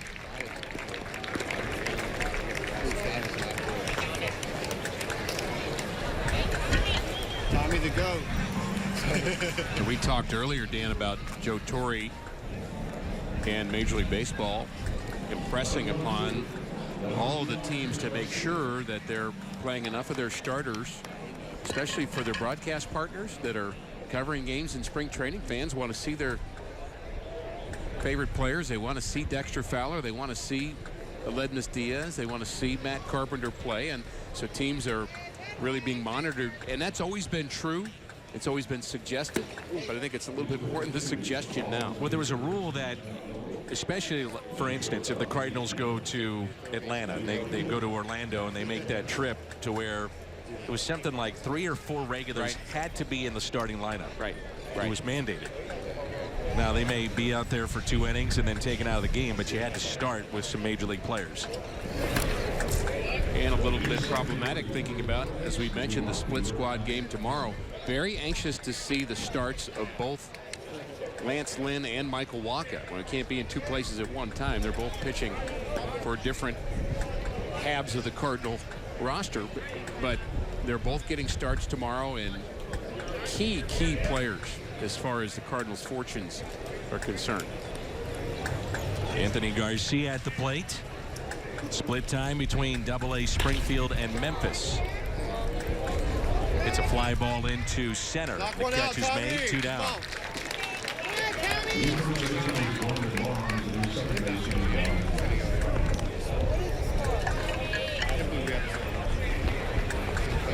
Cardinals will open up the regular season Sunday night baseball against the world champion Cubs. And we will have the pregame for the home opener, not the game. And the pregame will include, of course, the Clydesdales and the Hall of Famers. Oh, boy. One of the great traditions in baseball. So we'll bring that to our fans. St. Louis Cardinals know how to do opening day. Yes, they do. Tommy Pham chops it foul. And I don't say that to be arrogant about the Cardinals or critical of others, but there's just something about the history of the Cardinals and the community connection. Everybody's so happy to have the team up north again.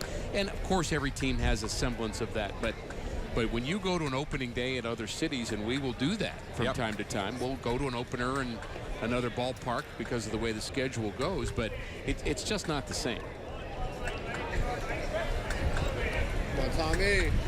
Here's an 0-1 pitch to Pham.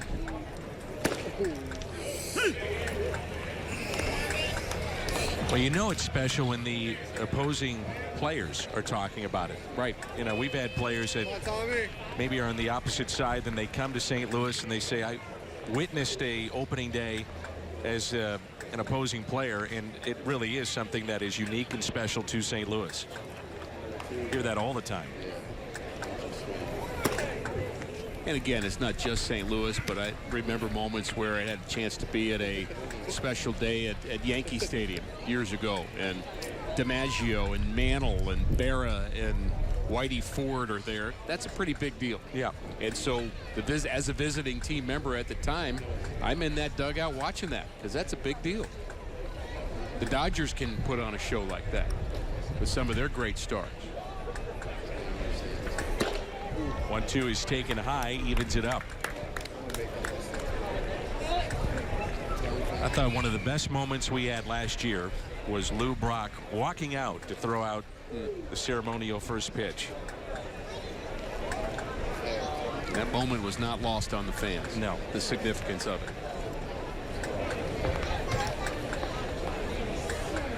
2-2. Little squibber that's hit to first, and Pham is retired. So 1-2-3 for Ellington. Sends us to inning number 6. Birds on top, 5-4.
Turns March 6th through the 22nd. Don't miss your chance to see the best players compete for their country.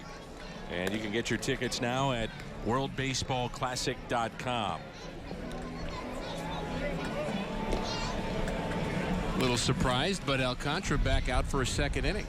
Got roughed up a bit last inning. Was not really a fair inning in some ways. A couple of balls could have been caught and left, but gave up 4 runs, but back out for the top of the 6th. Matt Dendecker, the former Met. And more changes for the Cardinals. Magneuris Sierra will play center. Alberto Rosario, the catcher. So now just talking about the World Baseball Classic, only one American player on the field at the moment for the Cardinals. That's the right fielder.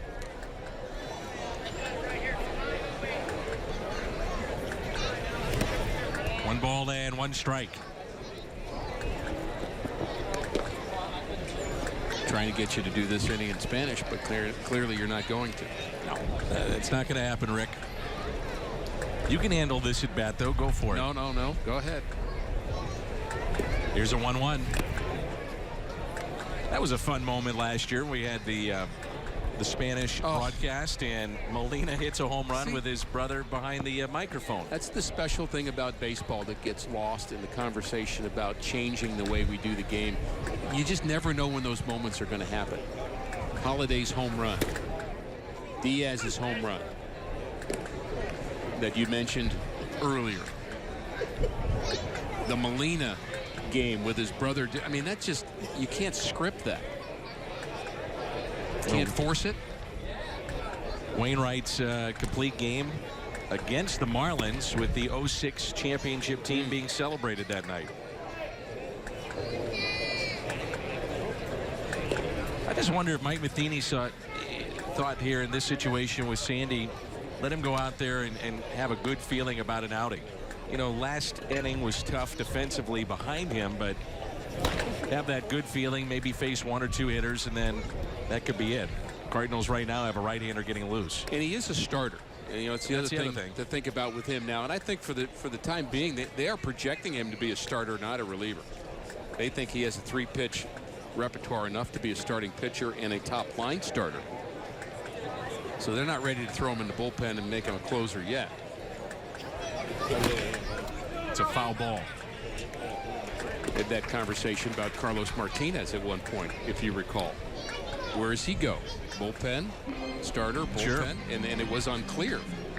The Cardinals felt that he had enough to be a starter, and they made the right call on that one.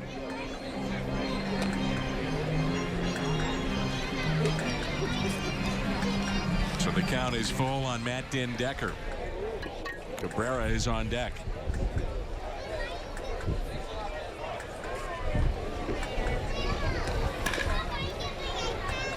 Fly ball out to shallow left. Ball's finding him. Yeah, Garcia that time is able to make the play.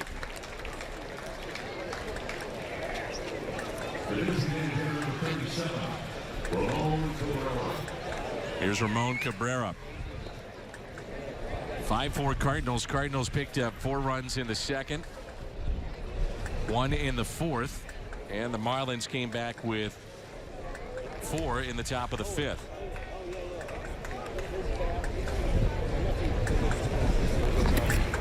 It was a breaking ball taken low.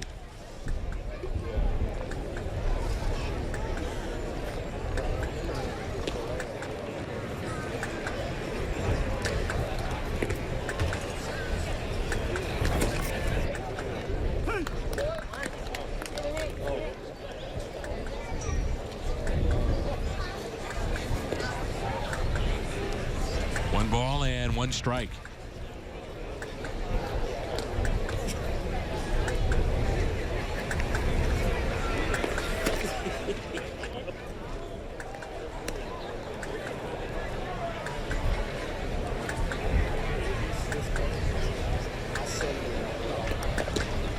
I think your point is right, Dan. I think Mike Matheny, Derek Lilliquist thinking, let's just see if we can get him a good clean inning and feel good about his performance.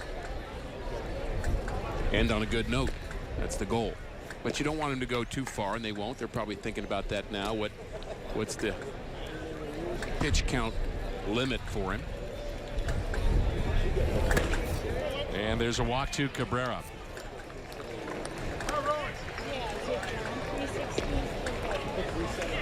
So many times, though, you see the highly thought of prospects. I mean, you treat them with kid gloves. And yes, he will be a starter, and yes, he will be extended, but it's so early. Usually it's 1 inning, and that's it. And the kid gloves part, you might say, well, he's 21. Physically, he can handle anything, and that's probably true. But it's not the physical part. It's the emotional, mental part. Why you have to do that with him.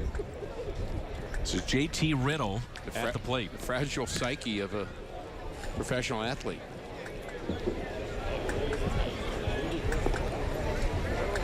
And make sure they stay positive.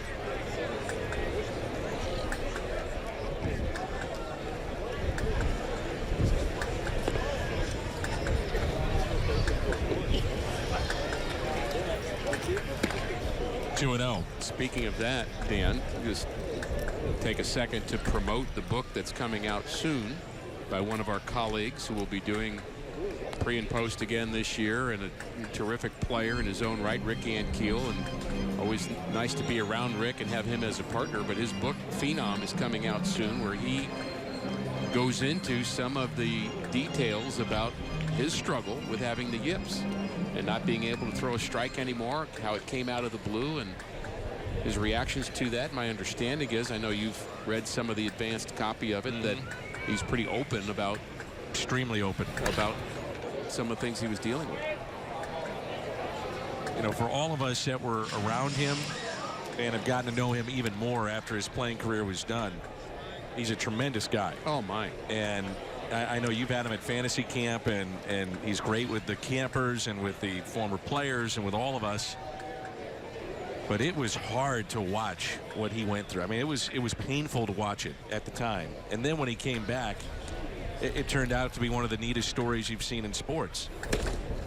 To do what he did is I mean, we've talked about it before, but it's remarkable what he did. We talked about the big arm outfielders earlier, didn't mention him, but his throws in Colorado from deep center field all the way into third base on the fly. I mean, he had an electric ability with his arm, but to be able to come back and hit really is phenomenal. Well, in the book, he talks about the day that he just said, I'm done, I quit, I'm retired. And he said by the afternoon he's getting phone calls from Scott Boras saying, no, you're going back, you're going to be an outfielder. And Rick's basically, his reaction was, are you kidding me? I just said I'm done, you know. Right. But the Cardinals were on board and they wanted to try to make it happen, and it worked. I mean, when I heard he was going to be an outfielder, I thought, well, okay, nice story, but it isn't going to happen. Not at this level. Within weeks, I asked Bruce Mano and Walt Jockey. Bruce Mano was working in the minor league department. Who's your #1 prospects? He said, well, our #1 power prospect is Ricky Ankiel. They didn't bat an eye. They saw that right away, that he was that gifted. 3-2 the count on Riddle. Pitch count now at 46.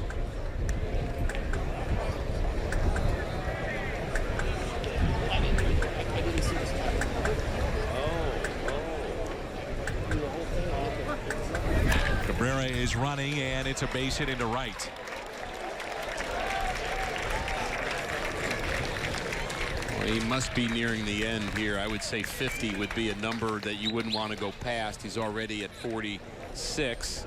Mike Matheny on the top step, and yes, looks like he's going to go and get Alcantara. So the hope for result didn't happen, but chalk it up to some more experience for the young right-hander.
Sports Midwest is brought to you in part by your local St. Louis Hyundai dealers.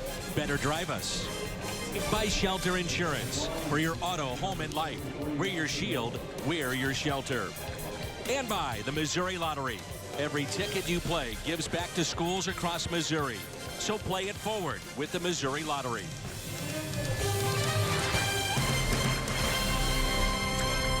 Corey Baker is your new pitcher. 27 from New York, selected by the Cardinals with the 1,490th overall pick in 2011. That is round number 49. So he's been in the Cardinal system since 11, and that's a lot of bus rides. And Austin Nola is hit by the pitch, and the bases will be loaded. Last year he split time with Springfield and Memphis. 4-8 at Springfield, where he was a starter, and he started for Memphis 6 games and went 1-3. Not necessarily a big strikeout guy, but keeps the ball in the ballpark. That's who he is. Not overpowering. Again, the 20 starts in Springfield. Decent number. Here's Ryan Jackson.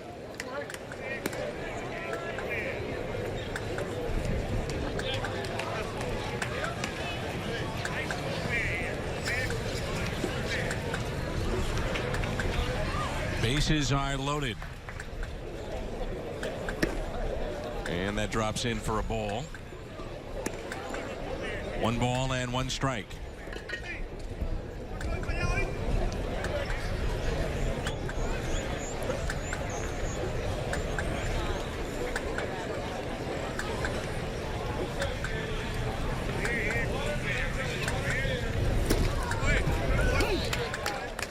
Baker has a good sharp slider. He's shown that already, and some sink on his fastball.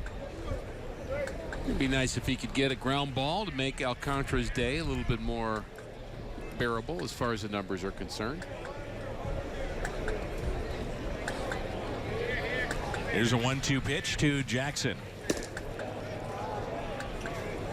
Baker graduated from Clarkstown South High School in New York, played college baseball at the University of Pittsburgh.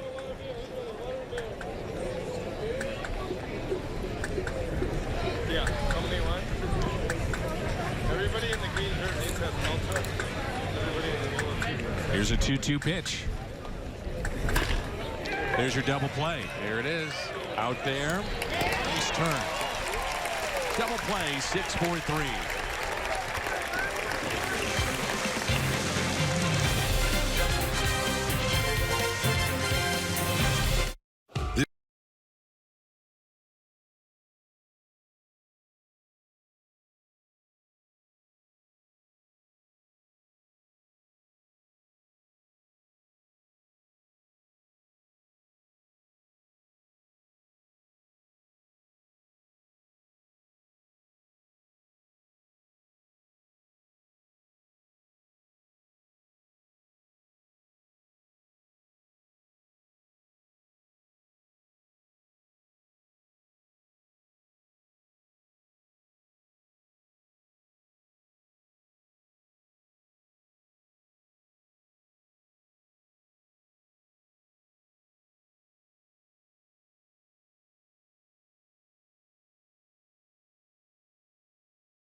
For St. Louis.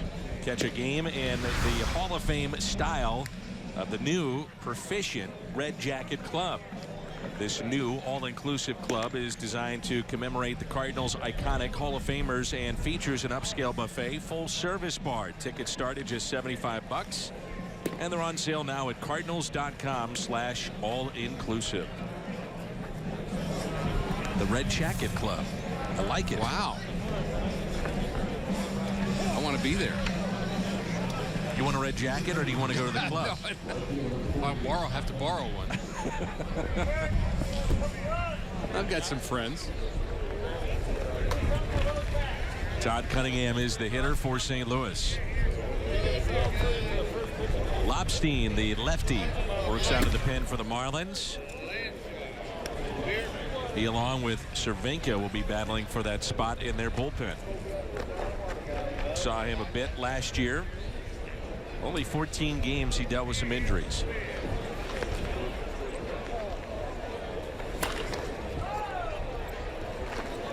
Popped up. Oh, and a sliding catch made in right.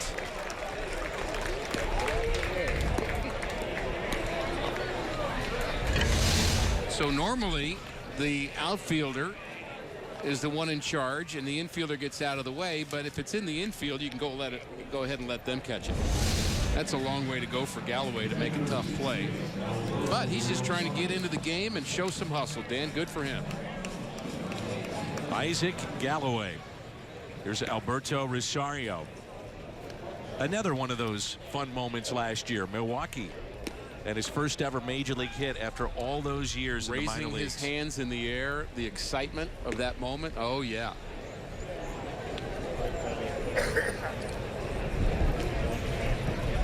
So 1 out and nobody on. And the first pitch taken for a strike.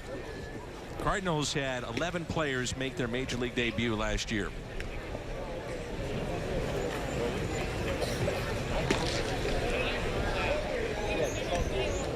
And the 0-1.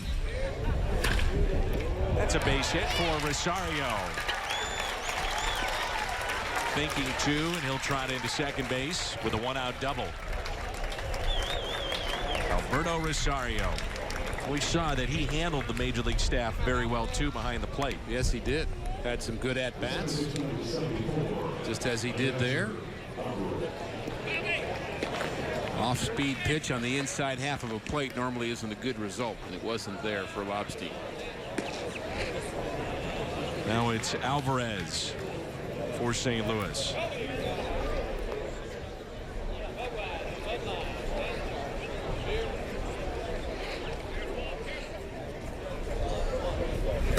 He is the 10th rated prospect in the Cardinals system by Baseball America.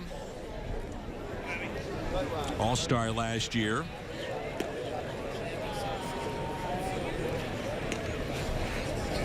Signed in 2012 by the Cardinals.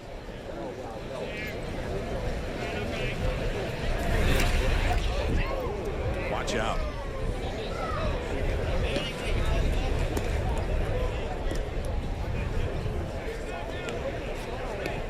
Alvarez last year at Peoria had 36 doubles.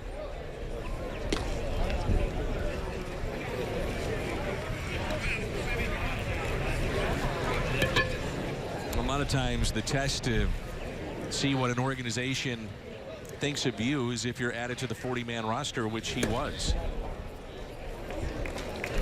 And that time he strikes out.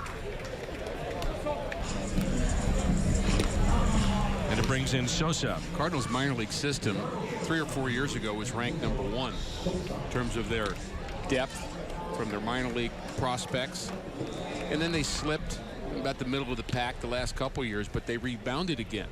They had a lot of the good young players that they signed a year ago playing at the lower levels, especially some of the middle infielders really have a lot of promise, as well as some of the good young arms. There's even more coming.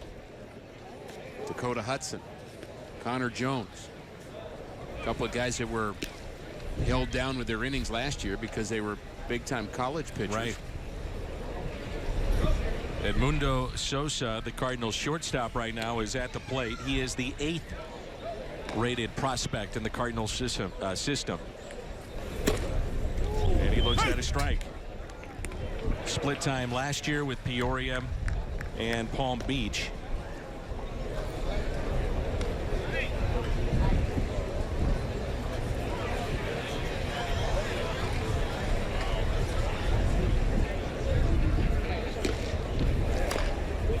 Off the end of the bat, that will roll foul. He was part of the 2012 class for the Cardinals. He's from Panama, and that year he received the largest bonus of any of the kids that came from Panama that year. Nearly $500,000.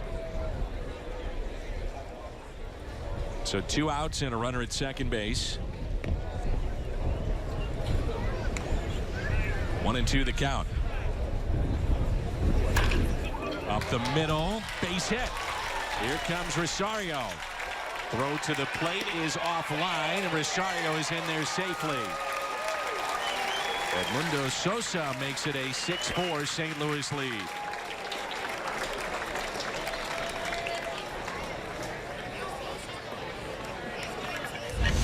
Nice moment for Sosa. He gets a changeup, drives it up the middle,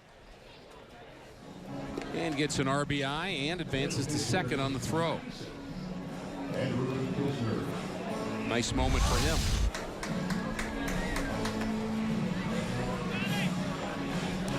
Andrew Kinsner. He's a catcher last year with Johnson City.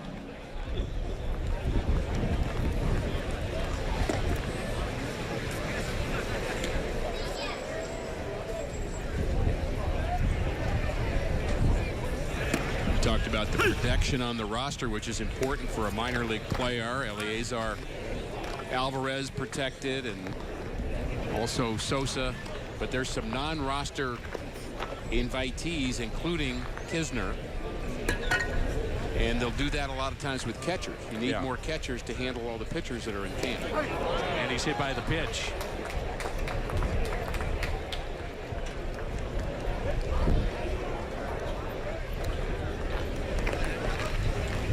And it brings in Jose Martinez.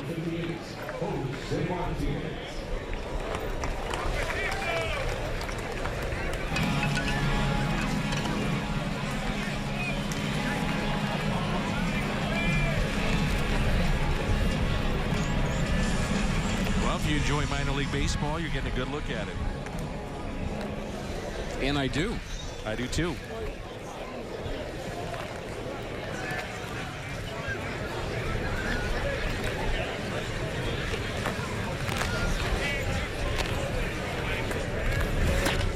Martinez lines it foul and out of play.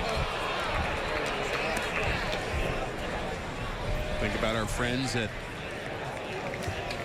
tune into Cardinal baseball from Springfield area, looking at some players that they're hoping to make the Springfield roster, or Memphis. And ultimately, these guys will be big leaguers. Not all of them, but most of them.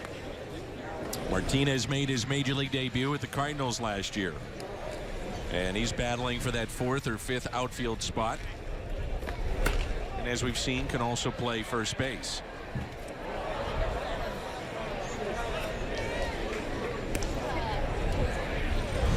Come to the ballpark, you got to have some talent, even in the stands.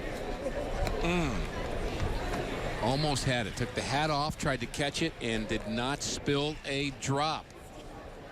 And he gave it to the kid. That's the important part right there. And he toasted himself. That's a beautiful story. Just painting a picture here, Rick. The 0-2. Our producer today is Bill Cochran. Larry Mago, our director.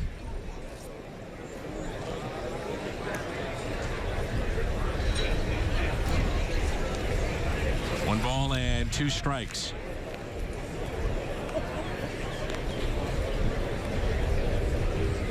Now time is called. It is interesting, though, when you see the minor league players come into and are mixed up with major league players in these games. The talent difference is noticeable. I mean, you really do get to see what it's like. You know, the crispness of the play, throwing strikes, making a catch in left field, those kind of things. And it doesn't mean that the players are not capable of doing the things the big leaguers are. Right. They are, but they just make more mistakes. Right. They're not as consistent. That really is the difference.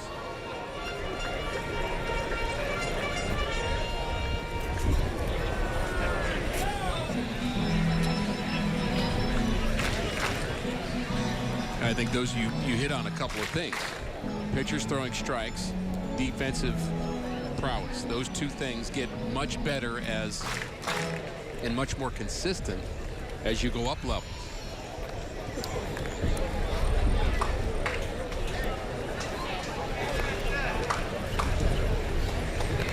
Two balls, 2 strikes, 2 men on, 2 outs, and a 2-run lead.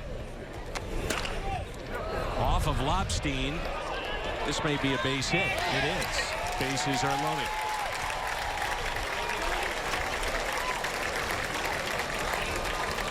I would say there's a more noticeable difference when you're at fantasy camp and you watch a team that has Rick Ankiel in right, and a doctor in center, and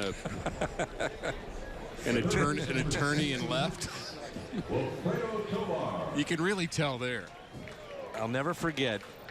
I'll leave the camper unnamed, but a fly ball to him, and he said he couldn't get to it, and he didn't move, and it landed a foot away from him. And I'm not kidding.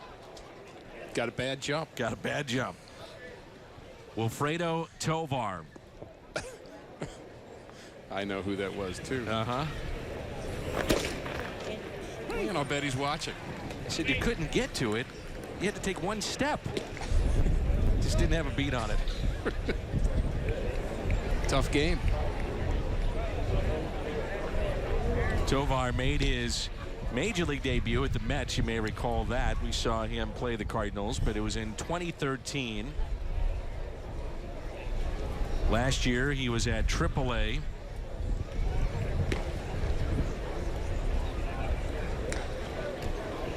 And it gives the Cardinals a little depth up the middle.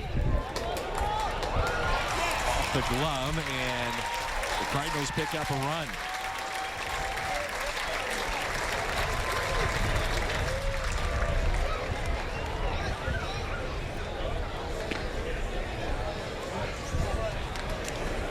Ruled a hit for Tovar, so he picks up a hit and an RBI, and that makes it a 7-4 St. Louis lead.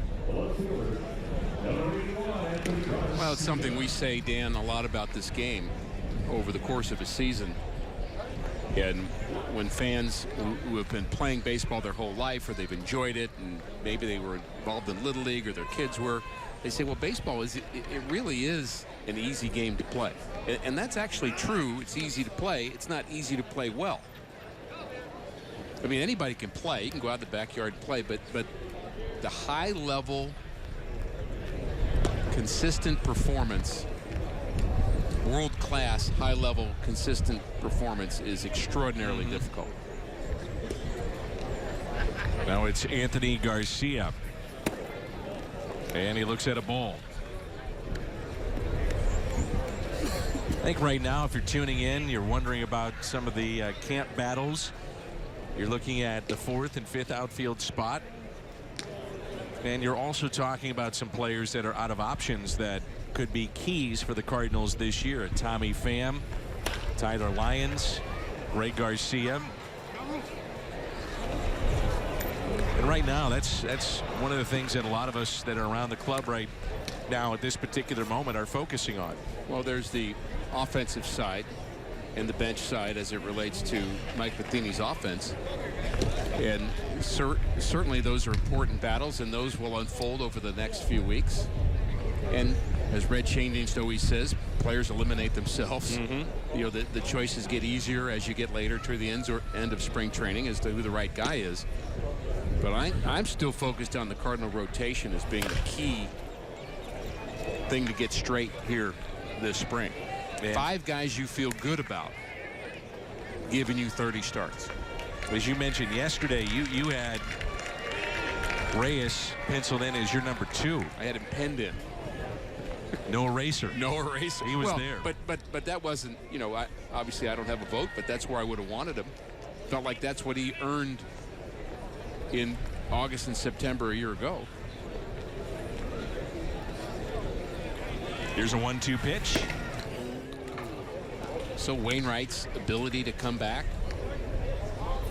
from a down season for him, you know, can he be a number 2 or a 3 or challenge for a number 1 again? Is that possible? I guess with Adam Wainwright, anything's possible. Bases are loaded. 2 outs. 2-2 the count on Anthony Garcia.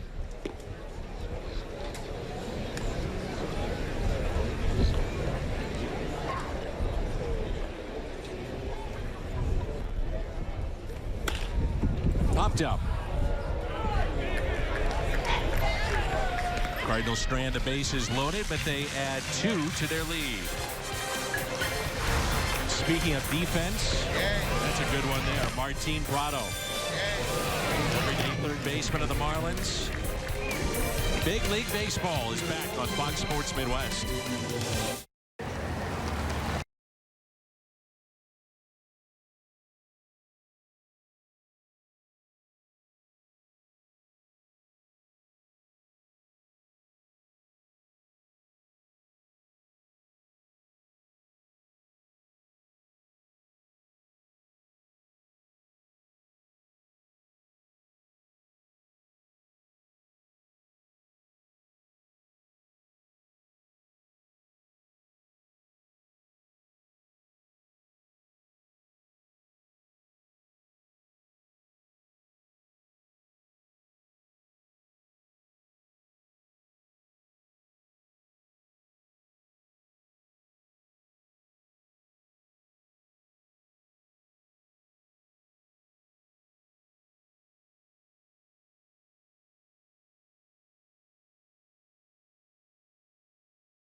Baker and got a bases loaded double play to end last inning and get out of trouble. Cardinals tack on 2 and they lead 7-4.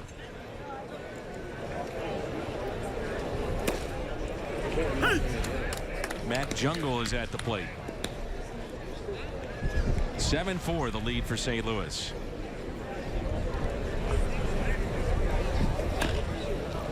High chopper left side, and it's a base hit.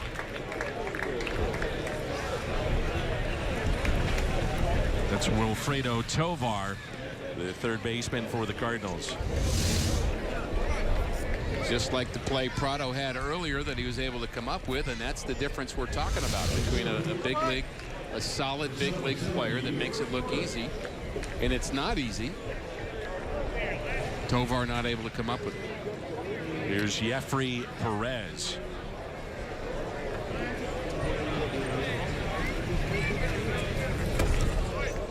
And that pitch is taken low.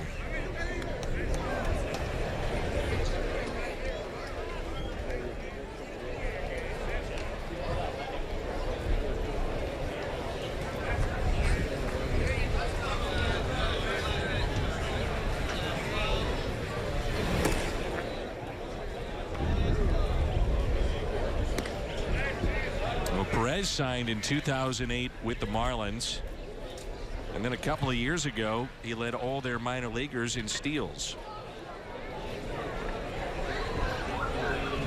2015 he had 71 stolen bases. Plays center field. He's been on the infield the last couple of days, and finally got called up to the big leagues last year. Played in 12 games for Miami.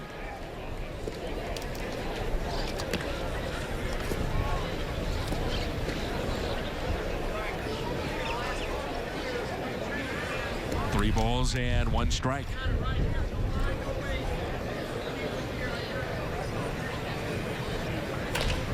That's it out of play. It's just good to be back with baseball again, isn't it, Danny? 79 degrees today here in Jupiter at game time, and I know Cardinal fans are just happy to be down here, and more will be coming once spring break comes around. Really a fun complex. We talked about the minor leaguers showing up here in a week or so, and this will just be a beehive of activity. A lot of coordination to run a spring training. David Bell has a lot of that responsibility. Mark DeJean on the minor league side. We talked about the step camp going on now, the spring training early program for the young prospects who are not on the roster yet. Runner goes, and a high chopper hit up the first base line. Boy, he can run. Perez was flying down that first base line, and that's the first out.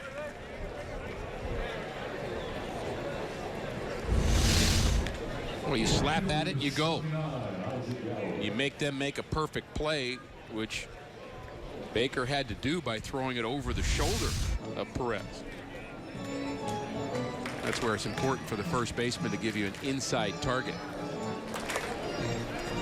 Isaac Galloway, the right fielder for Miami. Runner at second base. We're in the top of the seventh, one out. A game that was started by Mike Myers. He looked good, very efficient. He did.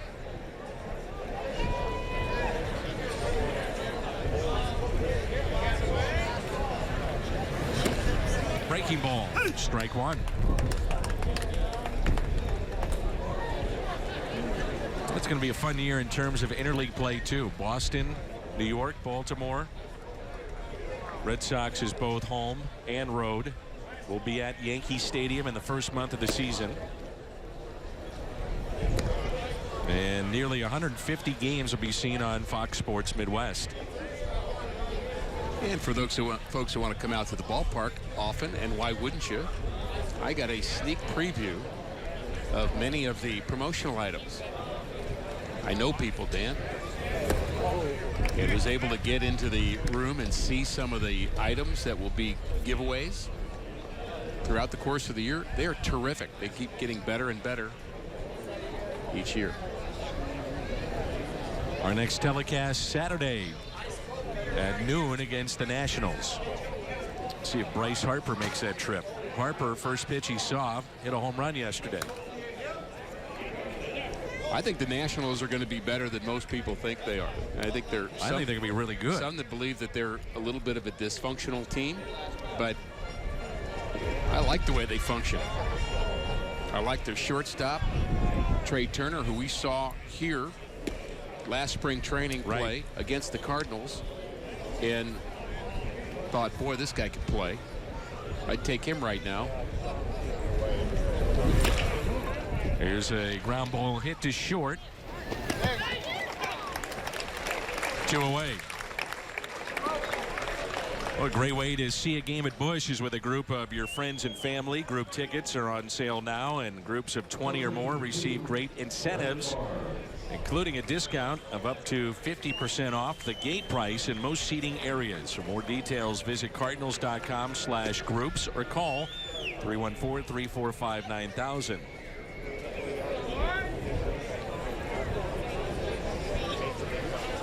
So 2 outs and a runner at second base. This is Brandon Barnes at the plate. You have to look at the Giants again and the Dodgers again in the West. Healthy Kershaw. Melanson now the closer with San Francisco, Mark Melanson. And I think when you look at the West too, you've got to look at Colorado. Well, that team is loaded. Their lineup is phenomenal. Yeah. Your question year after year is, can they pitch well enough? Added Ian Desmond. Time to stretch. Beautiful day here at Roger Dean Stadium. Glad that you're with us on Fox Sports Midwest.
Despaigne will take over for the Marlins as we move to the bottom of the 7th. It's 7-4 St. Louis. And this is our Chevy Colt to the pen. You may remember him as a starter with the San Diego Padres. And at that time, they had the comparisons of El Duque because of the mannerisms of which he has in terms of how he delivers the baseball to the plate. Audrey Samir Despaigne. Cardinals saw him a couple of times in San Diego. And this is Sierra at the plate, former minor league batting champion. We talked about him yesterday. Very good defensive player. And you can tell even from a year ago and certainly from 2 years ago, he's gotten a little bit bigger too. Yes, he has. He's filling out. Numbers last season, 307. Really, as you mentioned, a plus defender. The Cardinals believe center field's his best position. And, you know, there was a time where the Cardinals were kind of running out of some center field options at the minor league level, but I think that's been retooled. Harrison Bader, we saw yesterday at a home run in his first spring training at bat. He's a center fielder and got a lot of choices now. And Bader is on deck. By the way, my understanding is before he hit the home run, Bader hit a foul ball. It was caught by his father, who was in the stands, who then gave it to Jim Hayes' son. The foul ball. Yeah. There's a good deed that was not punished. He got some reward for that. And then he watched his son pop a home run. Bader is on deck, but here's the 2-2 to Sierra. Base hit into right. A little evidence of the strength and bat speed there of Sierra. He had 31 steals last year at Peoria, too. Back to yesterday in the home run for Harrison Bader.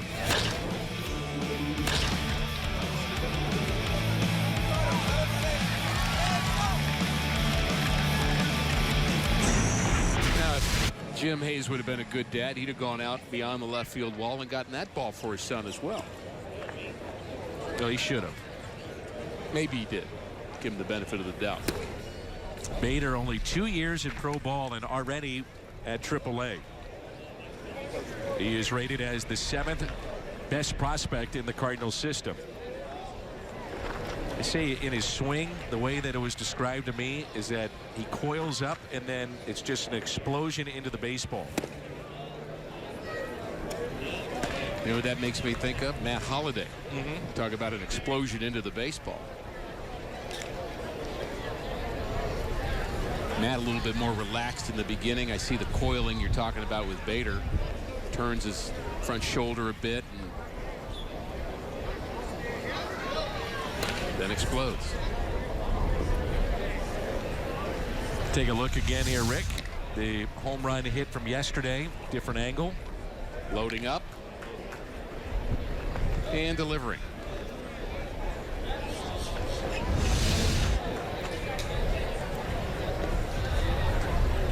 Last year in 131 minor league games, combined 19 home runs. It's 16 in Springfield, 3 with Memphis. 2 balls and 2 strikes. But this is another player that you may see at some point this year.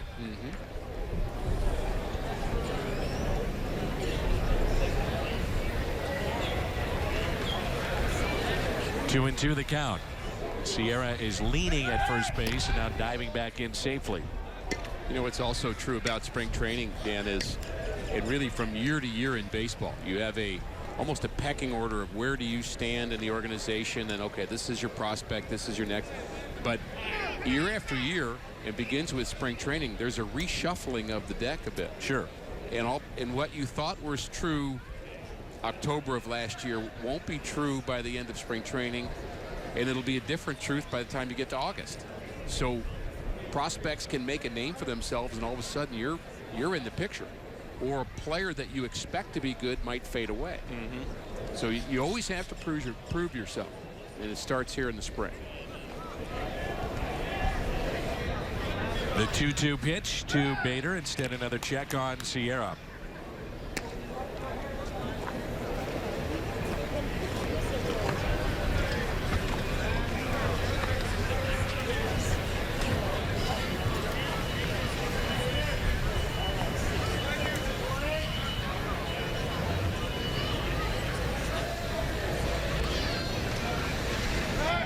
Check on Sierra. I think the prime example of that is this time last year, to convince anybody around the Cardinal organization that Aledmus Diaz was going to be your everyday shortstop and an all-star, you'd have had a hard time selling that. There's a fly ball lifted down the left field line and foul. Well, you know, you put it this way. At one point, he was off the 40-man roster. Any team could have taken. Yeah.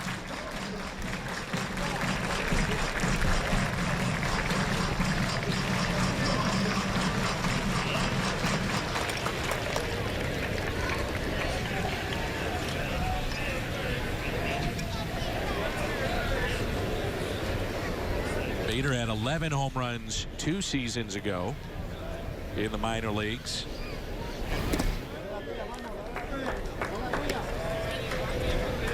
He started at State College, then went to Peoria. Last year began at Springfield and jumped up to Memphis. That is moving quickly through the system. Cardinals having more trouble with belts today than anything else.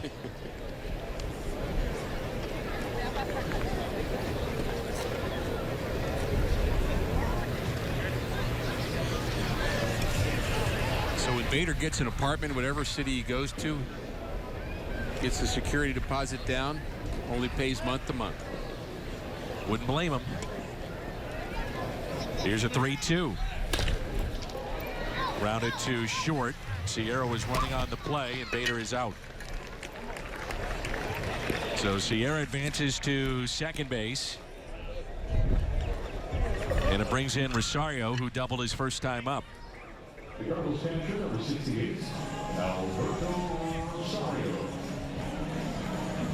You know, one name we really haven't talked much about so far, Rick, and apparently we will not see him in game action this spring, and that is Marco Gonzalez. Still trying to come back from Tommy John. We're told that it would probably be May by the time he's able to throw competitively. That's the timetable he's on. I wouldn't count him out as somebody that could be a difference maker before the year is over.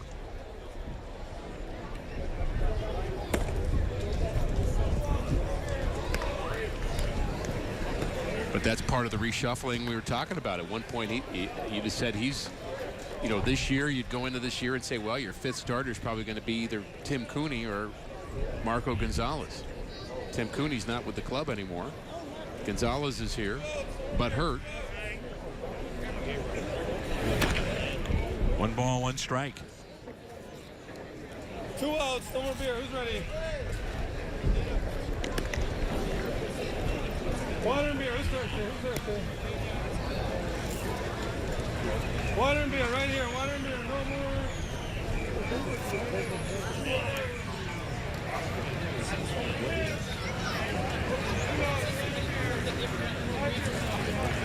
Sierra is your runner at second base.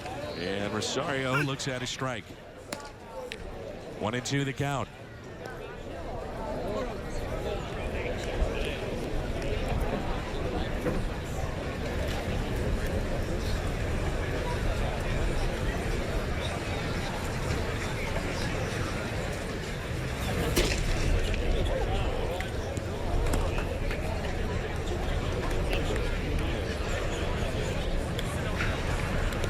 Two and two. Well, the 31 steals for Sierra, by the way, caught stealing 17 times. So very aggressive. Breaking ball, that's tapped foul.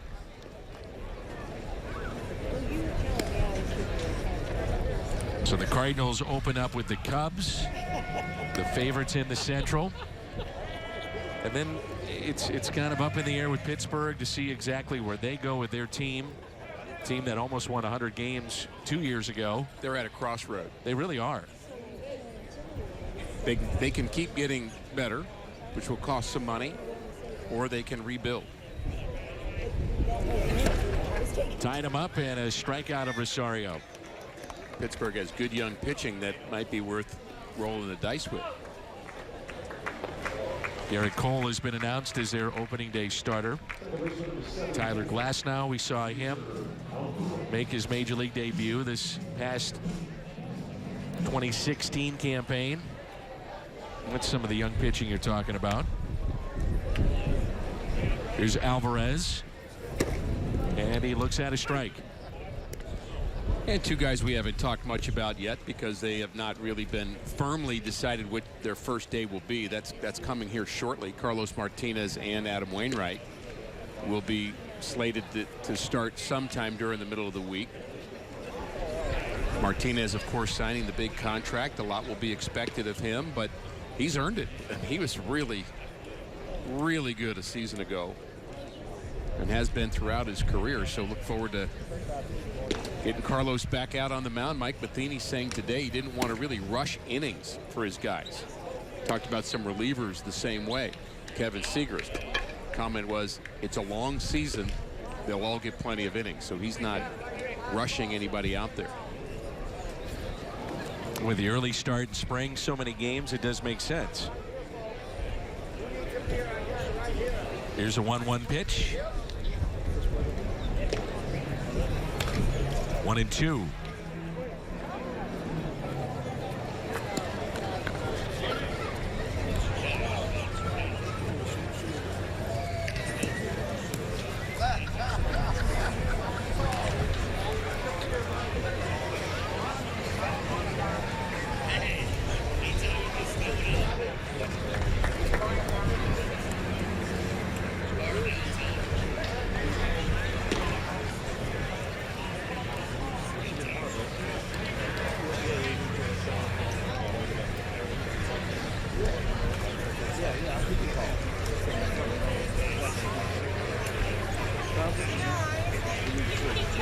And the 1-2 pitch to Alvarez.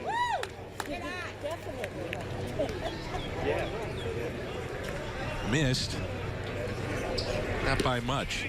Alvarez had a rough at-bat against the left-hander, his first plate appearance here today. You mentioned how good his season was a year ago.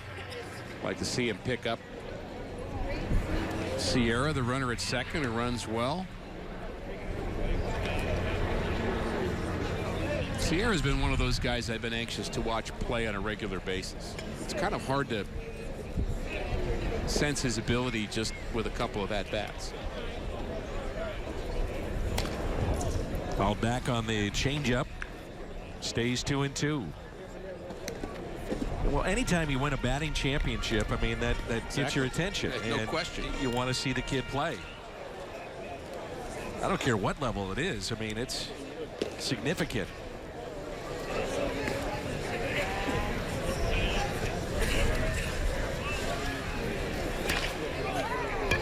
And a line shot to third. That ends the 7th. We head to the 8th. It's 7-4 St. Louis.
And Corey Baker still in this game, as Rick and I were talking Between innings, Rick is really upset that Baker's still in. You're concerned about this pitch count. Worried about the pitch count.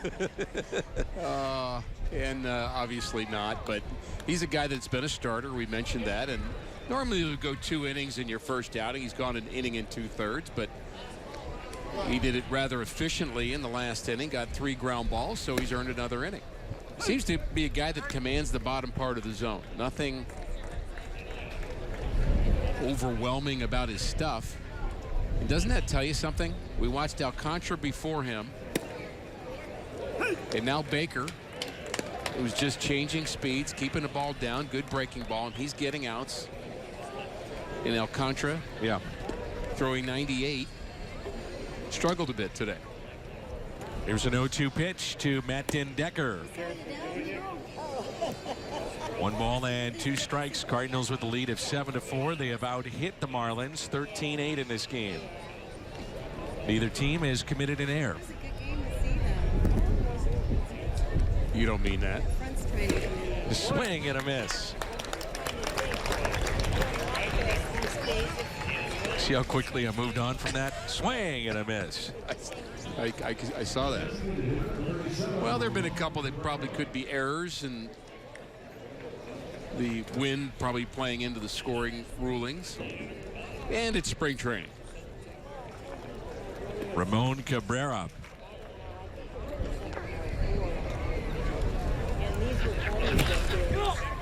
There's a high chopper over Baker. Tough play here, and they make it. Nice play.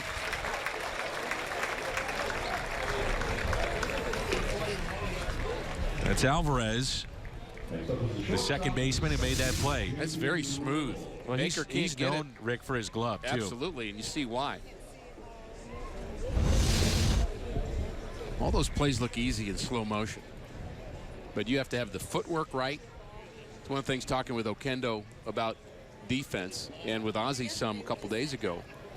You know, you think defense, you think about the hands only, and you tend not to think about the footwork that puts you in a position to be able to field the ball or not. It's Jose with Ollie Marmol. JT Riddle is at the plate.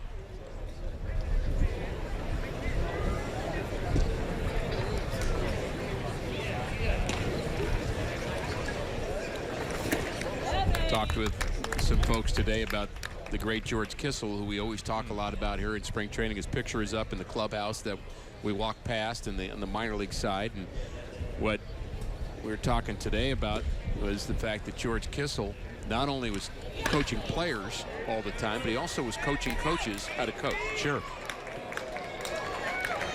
Relationships, how to handle situations. I'm sure you've talked to Mike Schilt about it, but you know, Mike was and is the modern day George Kissel. I think a lot of people look at him that way. He spent so many years in the minor leagues as a coach, and now will be with the big club. And I've asked him, I said, what did you take away from George? He said, well, not so much the X's and O's. I mean, there's a lot of that. He said, but just how he handled and could explain in a simple manner what you're supposed to do in certain situations. He said it was just incredible how he simplified the game. If you can simplify the difficult game and give a drill or give a thought process that will help the player play better, you've done something as a coach, and that is tricky business. Yeah. Austin Nola at the plate. If you give a calculus answer when the player's ready for a simple addition or subtraction answer, you've confused it. 1 ball and 1 strike. There's Matt Bowman. And what a difference a year makes with a guy like Matt Bowman.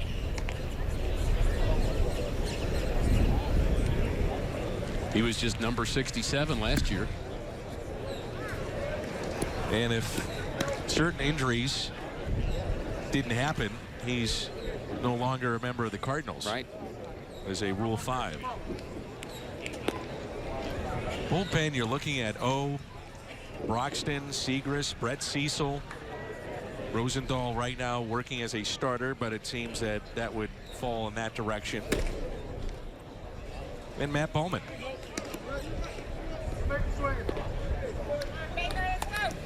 Three balls and one strike. And by the time it's over, you'll need more guys. The way it works now. I had a fan that was listening to our telecast yesterday, and they were shocked when I said it takes about 25 different pitchers to get through a season. Right. They just couldn't believe it. But that is the average right now.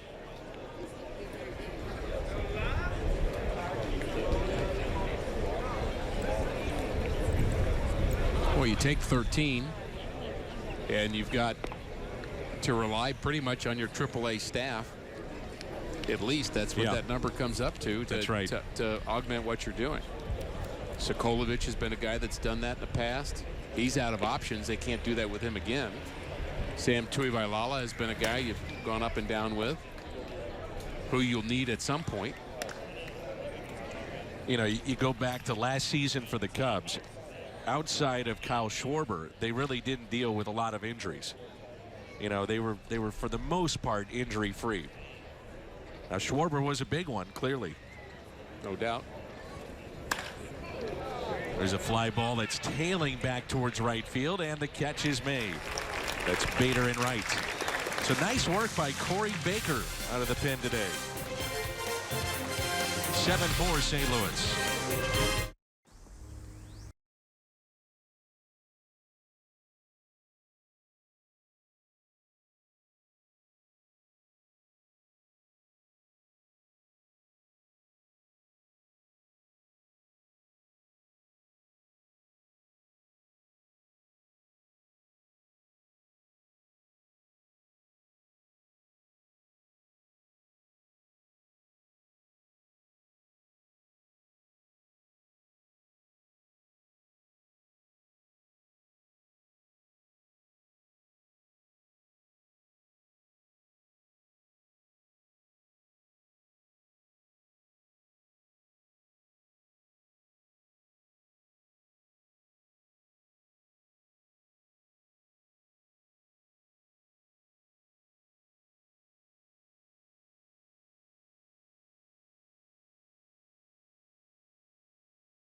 Marlins finishing up his warm-up tosses. And a reminder that single game tickets are on sale now. And so if you're looking to go to a particular game, you can head to the Cardinals website, look for the single game tickets tab, and log on and get your seats for the best games and promotional dates coming up. And some of those tickets start at just $5 at Cardinals.com. Matt Tomshaw last season in the minor leagues went 5-5. All right, you as a former pitcher, you look at that graphic. When you look at different things in a media guide that goes through with a pitcher, this is our Chevy call to the pen. I'm just curious, what's the first thing you look at? When I look at a minor league guy, I look at strikeouts because I want to see has he got an out pitch. So 103 strikeouts, 92 innings. That tells me he's got an out pitch somewhere. He's got a plus pitch that will play at the big league level. So you look for that. You also look for the walk, strikeout That's walk what ratio. I look at. Yeah. There's a ground ball that's hit to short, one pitch, one out. And the ratio does matter, Dan. But if the strikeouts aren't high, it makes you wonder what's going to happen with a guy that's a little more selective at a higher level and a little bit more capable of doing some damage. You like that at swing and miss pitch somewhere.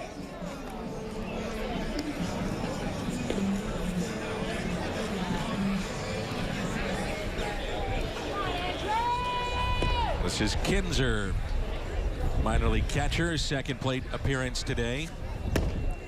First thing I look at, walks, then strikeouts.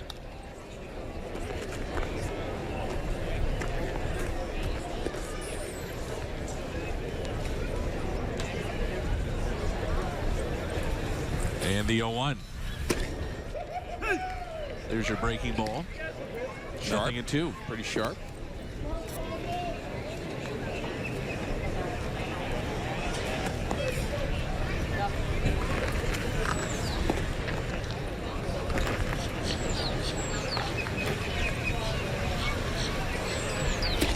And a swing and a miss, so 2 quick outs from the left-hander for Miami. Some command right there. He hit his spot exactly. That's something else you think about is how they're developing as a minor leaguer. We look at that last delivery, wanted the fastball in, and he ties him up, perfectly placed. Kind of a half swing trying to catch up with it. But you also look, Dan, to see if a guy's had some jump or some level of improvement, and that normally tells me that they learned a new pitch, or maybe it's a changeup that they've mastered. Maybe it's a different kind of breaking ball that's become effective, or a split, something, cutter. And you see this huge jump as far as the numbers are concerned. That tells me that you can throw away all the other numbers. They're a new guy now. Yeah. Or sometimes is simply a shift in what you're doing. You go from a starter to a reliever. Right. Brett Cecil would be a good example of that, I think. You know, I've got a trip planned for us. I'm ready. Hey, I don't even go on an elevator with you. Now I'm going on a trip with you? Yeah, we're going to go to the Where are we Baseball going? Classic. We're going to go down to Marlins Park. All right. You want to do it? I would love to do it with you. That's right. It's right down the road. Talking with Rich Walls, who is the play-by-play man of the Marlins, and he's doing some of the games overseas. And he said, Dan, you wouldn't believe the atmosphere outside of the United States and how important it is for those fans, those countries, and those players. He said, I'm not saying that, you know, the U.S. doesn't take it serious or that the players don't want to be a part of it. He said, that's not it. He said, it's a huge deal in Japan and Korea, which is where he's going to go. Certainly Puerto Rico and the Dominican. It's a big, big deal. I thought we were going to Jamaica or something. No. But yeah, I'm in. Okay, let's do it. Let's go. There's a walk for Jose Martinez. Now, you did say we're going to the games in Miami, not the ones in Tokyo. No, we're not going to Tokyo. We'd have to go from here to Seattle, and then it's a 10-hour flight for them to get over there.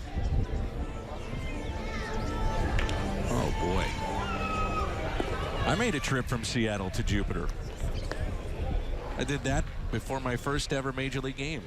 Did you really? Yeah, I did a Blues game in Vancouver, and then took the red eye from Vancouver to Seattle, Seattle to, I guess it was, I don't know if we went into West Palm or Fort Lauderdale. I'm sure you weren't a bit grouchy. No, I wasn't nervous at all either. Tovar with a base hit. Potentially, no, it's foul.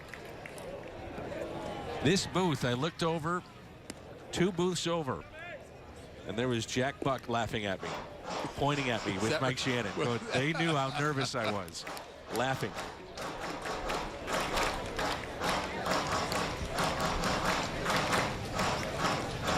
Jack was the best. 20 years ago. 20 years ago, that's right. Just slightly nervous.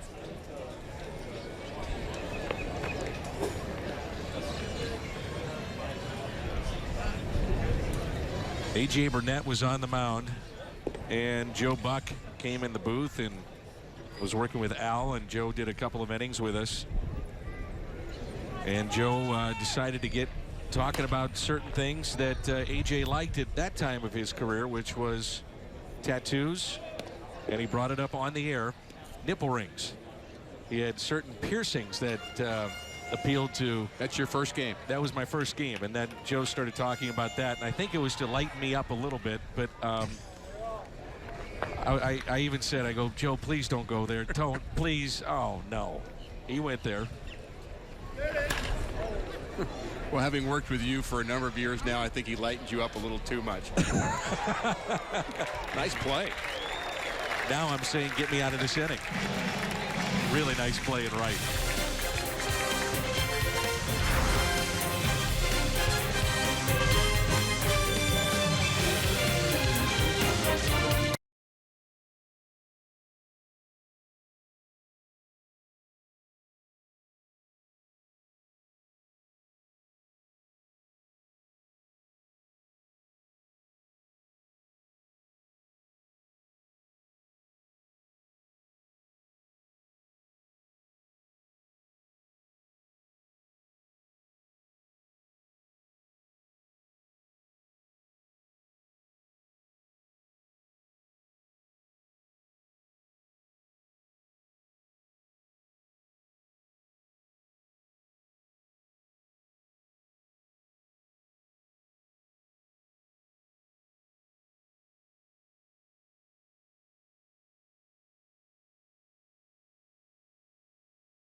No, I'm good. I'm good. Just tell me about the ninth. It's our Chevy call to the pen, and Matt Bowman, the right-hander, takes over for St. Louis. Big season a year ago for him. Came out of nowhere. Rule 5 pick. 59 games. I would say was very consistent in the Cardinals bullpen. Not a wow you guy, but he had some really good stretches. Strike thrower. Very simple delivery. First time I saw him, I was thinking of Tim Lincecum. Yes. Because of the delivery.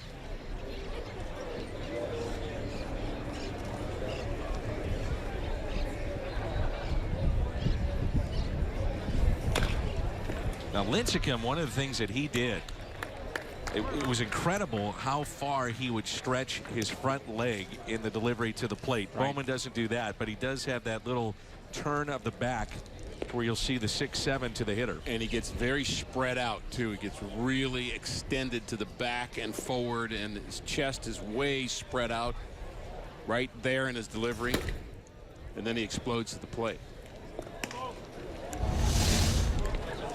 Take a look at Bowman from the side. There's the turn, and he's just long in the middle of that delivery. And as you mentioned, Lincecum would stretch out farther. I think Bowman, to stay on top more, the foot comes down quicker. He wants to throw downhill and throw sinkers. 2-2 is hit to third. Sinker, ground ball, and an out. That's a good summary of his season a year ago. So you're Matt Bowman, you're going into this spring training, and any player will say, I'm fighting for a spot. You know, Albert Pujols used to say, I haven't made the team yet. That's the mindset. But the reality is he secure in a position with the Cardinals right now? I don't think so. I mean, do I think he should be on the team? Yes. I have no reason to think he's not. But to say that you're secure enough to say, I'm in no matter what, I think that's a mistake to think that way. Now, I think Albert maybe was overshooting that a bit after hitting 30 home runs and driving in. It was the MVP. 100 and all the MVP and all that. But I think a pitcher realizes how fast the humbler can come up and get you. Sure. We saw the drop for Trevor Rosenthal last year, Seth Maness. And Bowman is a Maness-type pitcher. Got to keep working, keep pitching, keep earning it.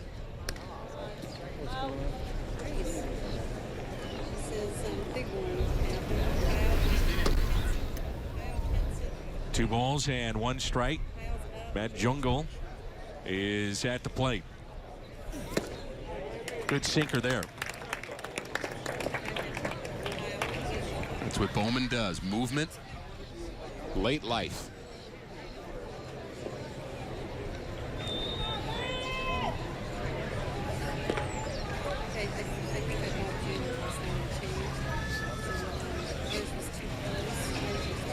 The 2-2. A little bit high.